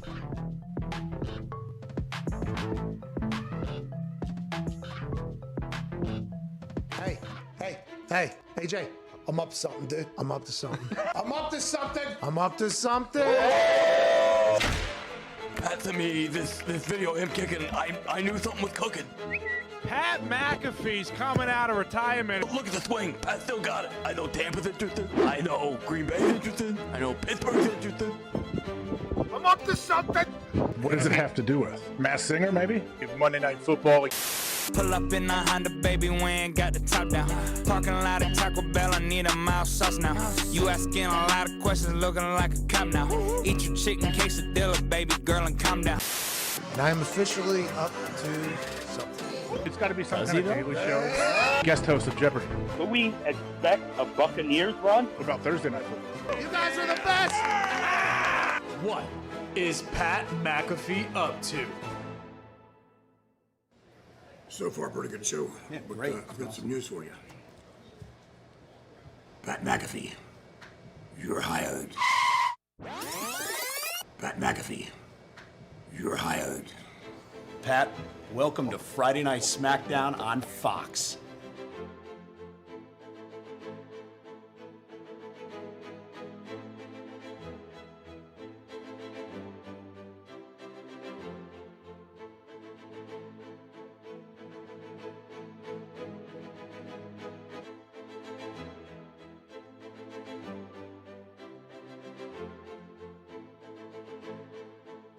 If you haven't heard, there is a beautiful betting contest being put on by FanDuel and Hammer Don. Beautiful. It's the FanDuel Hammer Don rollover. And today, Friday, April 16th, you can win $2,000. 2,000? All you gotta do is use hashtag FanDuel Hammer Down Rollover 2000. And if there's no winners today, it incrementally goes up $250 each day, Gumpy. Every day, Tony? Every single day you've got a chance to win money. All you have to do is put a 10-leg parlay together. Type it out, send it to us on Twitter using the hashtag FanDuel Hammer Down Rollover. Today is 2000. Tomorrow, $2,250 if nobody wins. If they win, it gets reset back to $250. 10-leg parlay, minus 130 or worse odds. Tell them what that means, Gumpy. Minus 130, you're good. Minus 120, you're good. Minus 135, no bueno, my friends. It doesn't work. You can't do first half of a basketball game and the full game either. Only one bet per game. Perfect. Hey, absolutely perfect from you, pal. You could take the puppies. You could take plus numbers. You could take minus 105, minus 107, minus 128, minus 130. Don't you dare go to minus 131 or you'll be out of the contest. You're out. 10-leg parlay, minus 130 or worse odds. Use the hashtag FanDuel Hammer Down Rollover 2000 for today. Pay attention. We tweet out the number every single day for your chance to win. Good luck from your friends at Hammer Down.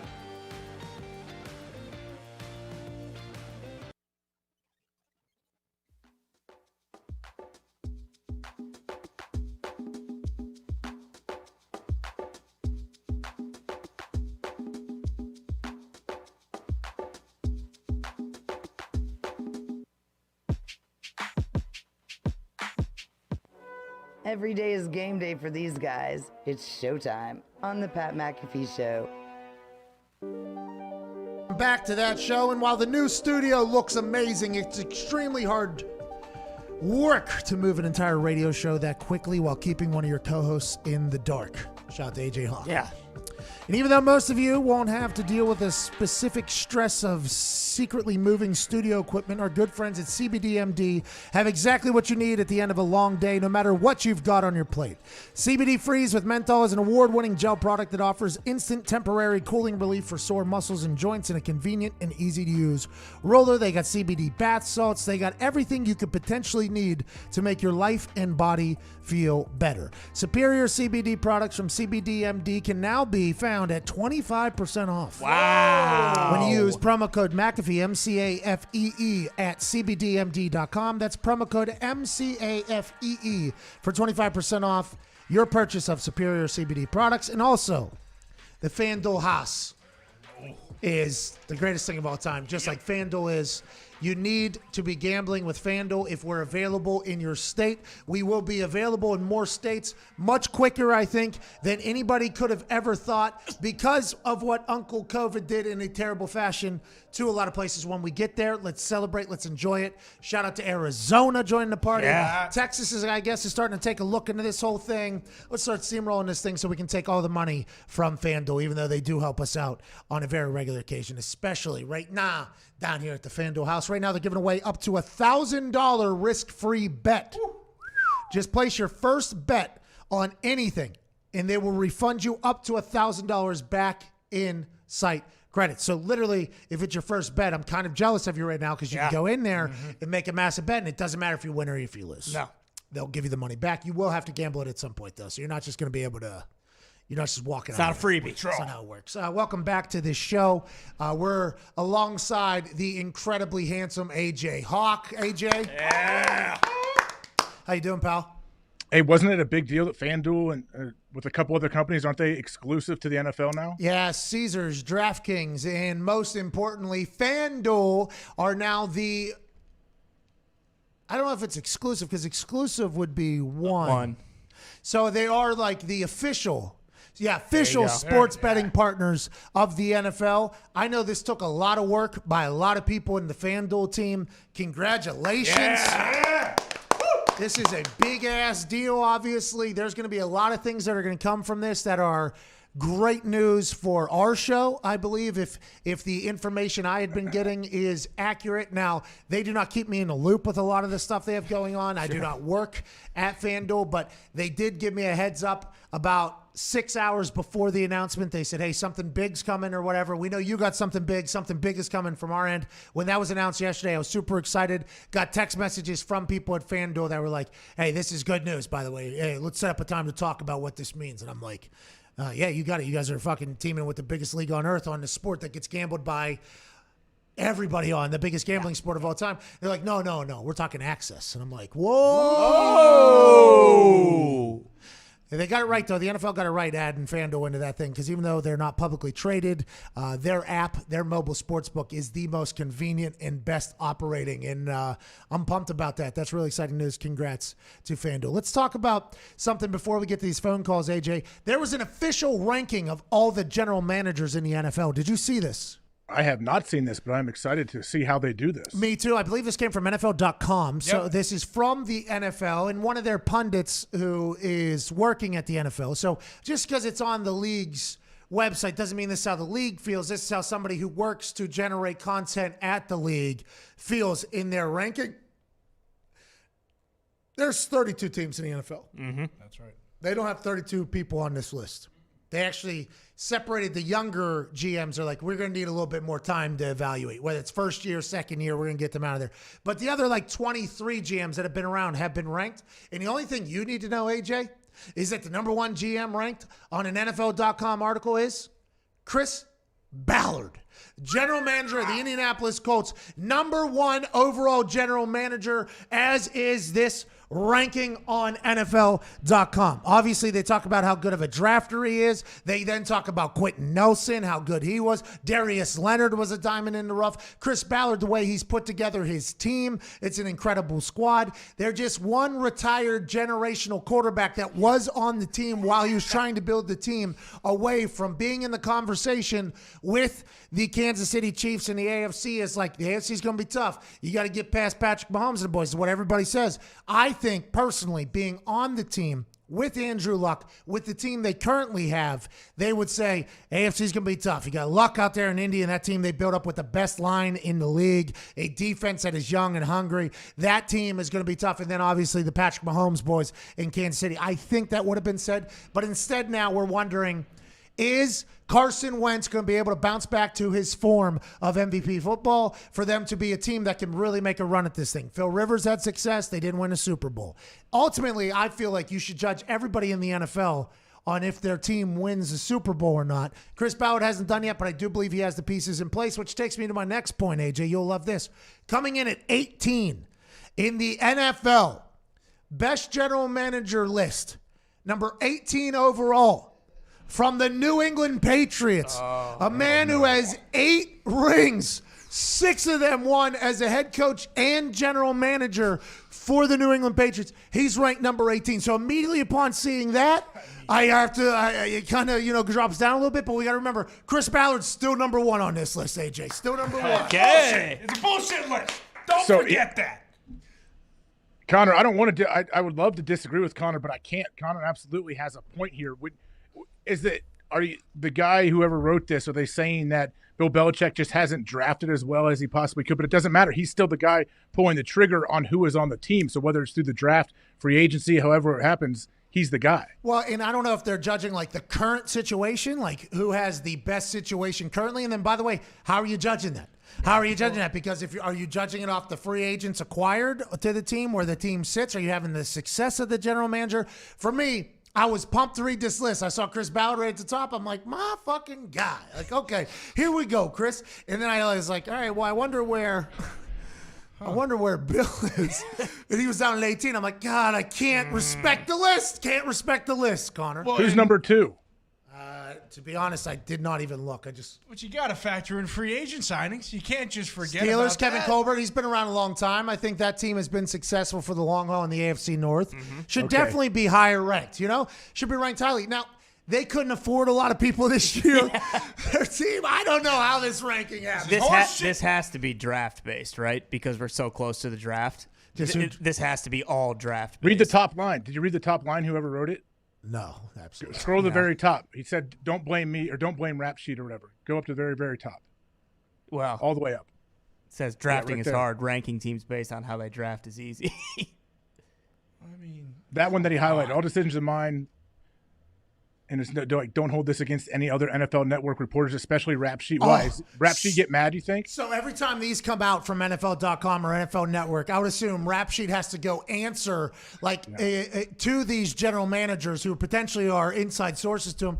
Oh, you guys got me fucking at 18, huh? You got me at 15? What is that? Excuse me. This is stooge somewhere else. They're saying drafting, though. So we did miss that, I guess. This was a drafting ranking as opposed to an overall general manager. Chris Ballard is a wizard in the draft. The Steelers also build from within the draft. So I guess it makes a lot more sense. But Bill Belichick won 6 Super Bowls, okay? I don't just as a head coach, GM, just put him at the 1 and just understand that that's where we need to start these. How many are listed? Hey, how many coaches are listed total? 23. GM. 20. They have him almost dead last when it comes to the people that they did rank. You put Bill Belichick almost at the very end. Well, his drafts have been terrible. Been bad. They have been bad, but they won a Super Bowl. So is it really that bad? I don't. Is it bad? Are we just going results oriented? Then are we kind of? He's got 2 jobs too. Okay, a lot of these guys are only GMs. Coach Belichick's out there every day coaching up that team. And let's not forget, he signs free agents, turns them around. Kyle Van Noy, in Detroit, he was one guy, came to New England, absolute stud. Yeah, listen. Now he's back. What are you He's back. Listen, what are you coming after us for, pal? Hey, look, I'm just fired up. It's Belichick's birthday, and we're talking about him being the 18th goddamn GM right now. Give me a break. All right, let's get some phone calls, shall we, AJ? Let's do it. Hey, how about the LED board, by the way? This thing's fucking awesome. It's so cool.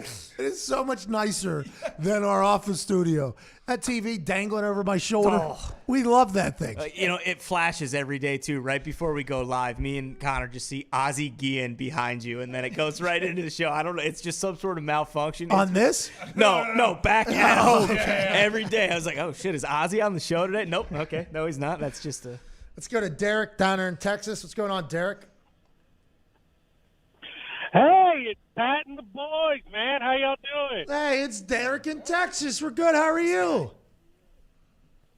I'm doing good, man. Hey, congratulations on being picked to be able to be on SmackDown going forward on the announce team, man. Oh, thank you. I appreciate that. The honor is massive. Let's hope I don't fuck it up, Derek. Now, what do you want to talk about?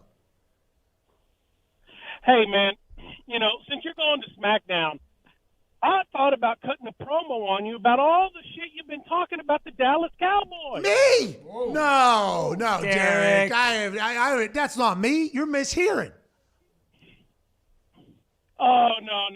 You just recently came out and said, the Cowboys will end up finding a way to go 8-1. No. I said other people were saying that. I was observing and reporting, Derek. Your promo should not be on me. It should be who relayed that message to me, which was either somebody's Twitter account, which was hilarious, or maybe a factual Twitter account that was just for incitement purposes or whatever. That was not me, Derek. I'm just relaying the message here, pal. Hey, Pat, listen, you're going to SmackDown. He's got SmackDown, I think. Yeah, he did. SmackDown or whatever. AJ, I feel like we're pretty fair to the Cowboys around here.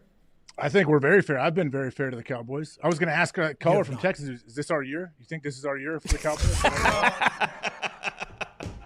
8-1 might get them the division, too. I mean, hey, they can still be a playoff team going 500. I'll tell you what, if that division just completely stinks again, that will be – and it doesn't feel like it with the Washington football team. Yeah, Giants. And how they were playing at the end of this thing. The Giants making real money over there. Yeah. I mean, I love what the Giants were doing.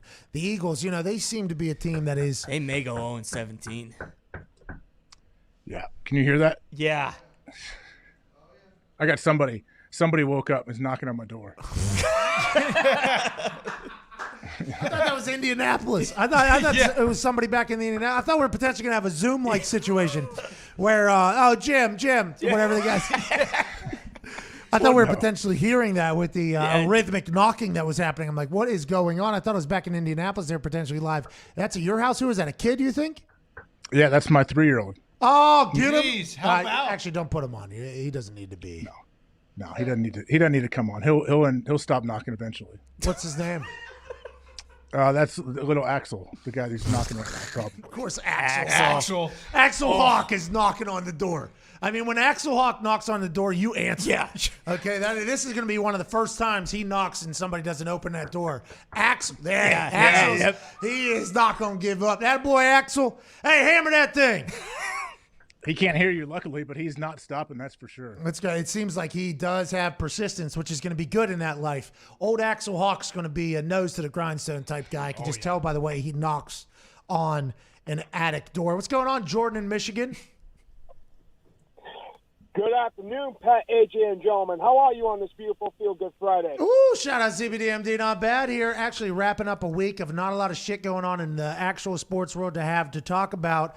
Going on SmackDown tonight, I think we all feel pretty good about where we're at right now. Oh, yeah. Well, that's good to hear. First of all, congratulations to you, Mr. McAfee, on making on SmackDown. Thank you. It's going to be good down there, SmackDown. I do have a question for Ty Schmidt, if that's all right. Absolutely. Hey, Ty, with the recent lack of moves from the Packers this offseason, are we to the point where us shareholders and or fans need to just expect the worst but hope for the best at this point? It's a great question there by Jordan in Michigan. I don't know. People give me a lot of shit because the Packers did go to the NFC Championship last year. Back to back. Yeah, back to back. They're still a very good football team. That division stinks with the exception of the Packers pretty much. Vikings might be tough this year. But, I mean, hey, listen, Raj ain't getting any fucking younger, okay? And the window is closing. So, yeah, you should be pissed, pal. Hey, NFC Championships, we got the MVP of the quarterback. Why are we not winning a couple Super Bowls in this thing if they go all in? Listen, I'm a recent fan of the Packers. I'm just relaying the message from Jordan, Michigan. Can I ask a question real quick to the back? Are they delayed naturally on the phone call? I think that's what we talked about yesterday, right? It's 1 second delay. Okay. They sound a lot better, but the delay is tough. It is. A little bit of a hitch. So maybe I should Captain Taylor in Tampa. Man, I am so happy you called it. What do you want to talk about? Hey, Pat, congrats on the SmackDown gig there. Thank you so much. What do you want to talk about? I hope everything's good, man. I want to talk. Yeah, everything's good, man. I tried to. Had it. Had it. You know, I was trying to ask a question, fill the dead time, right in, but now I'm speaking on them, so that's going to be tough. Just sorry about that, Captain Taylor. To be honest, you just kind of got caught in a spot where we were trying to, try some things out here with technology. What do you want to talk about, man? And great name. Hey, man, I talked to you Tuesday. I was the captain on the boat parade. Oh, Captain. Cap, what's going on? We're down here now. Maybe get on some boats, huh? Hey, come on down. I'm cruising tonight. All right. Well, sounds good. See you there. You're not busy, right? You don't have anything tonight.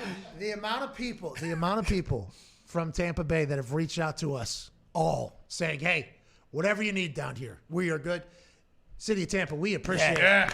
We are very hospitable. Great people. I did not know we had this amount of people down in Tampa, by the way. It feels like this is potentially a hot spot for our show. Did not know that until we got down there. It is great to be here, AJ. Anything is within, it seems like, arm's reach around here if we really wanted to in Tampa.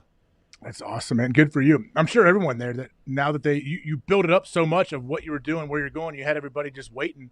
So then the people in Tampa or anywhere near there, I'm sure want to do anything they can to help. There was a couple hour and a half long requests that said we would drive over to do if you need this. We got this if you want to come. I was invited onto somebody's farm, which is like an hour east of here, I guess. Nice. Go ahead and ride some four-wheelers, go see some gators and everything like that. I was like, thank you. That's very nice. That is so nice of you. That is. I'm sure you'll do it. You will definitely take them up on that. Oh, what?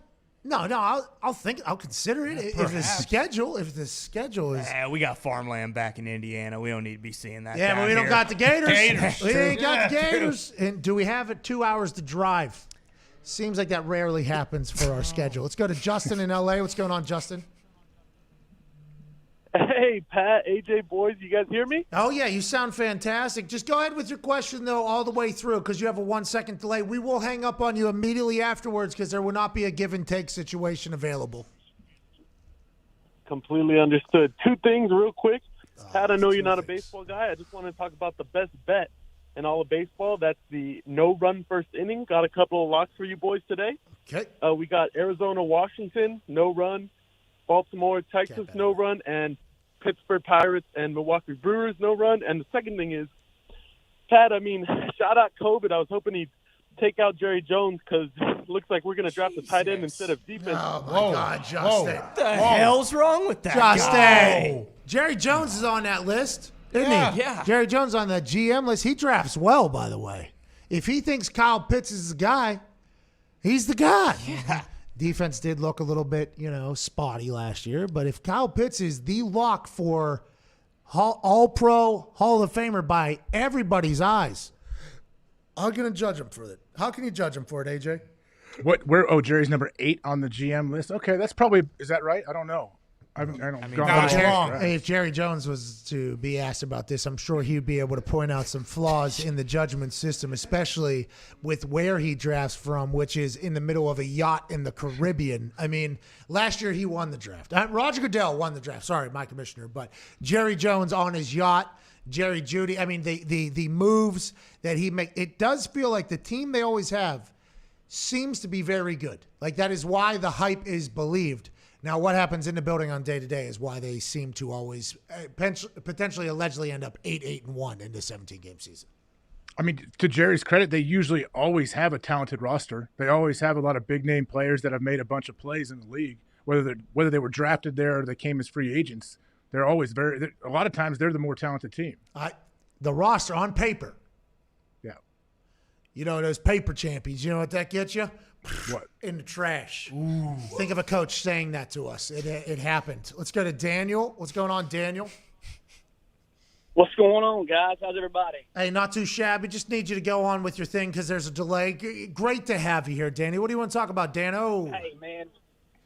Appreciate that. Pretty work on everything. PMI to you and the boys and the team.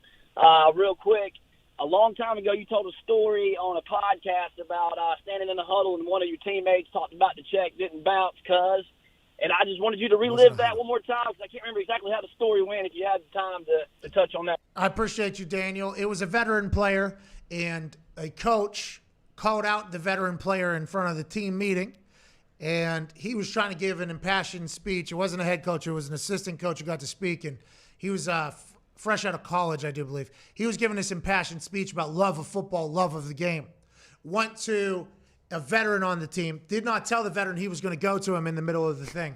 And he calls out the player and goes, "Why do you still play? Why is it for the love of the game or is it for everything else?" He goes, "I definitely love the game. It's a cool game, but also, like, checks don't bounce, cuz." And he basically just sawed the entire speech down, and it was like we all popped, obviously, big laugh, and then the guy wrapped it up. We're like, all right. Yeah, so it was, it's that whole thing. It's a business. It is a business. We love football. People that play football have to love football at some point because you're dedicating a lot of your time to it. But man, the NFL is just strictly a business. Everybody knows that now at this point, though. That's a good Peyton Manning story that I haven't heard yet. That was not Peyton Manning. By the way, sure? That was not Peyton Manning. But by the way, with Peyton Manning, after watching Peyton's places, if that guy would have potentially went to Peyton instead, I think Peyton would have been like, yeah, love this guy. I remember back whenever he would have went through an entire history thing, he was like, you're right in that whole thing. That's what I feel like. This particular veteran was not Peyton Manning. It was not, but it was spectacular. 2 minutes here before the hard out for the weekend for Chris Mad Dog Russo to take over here on SiriusXM Channel 82 Mad Dog Sports Radio. I can't thank everybody enough. There's a couple callers. Pepe, we'll get to Pepe real quick. Pepe, what's going on, bub?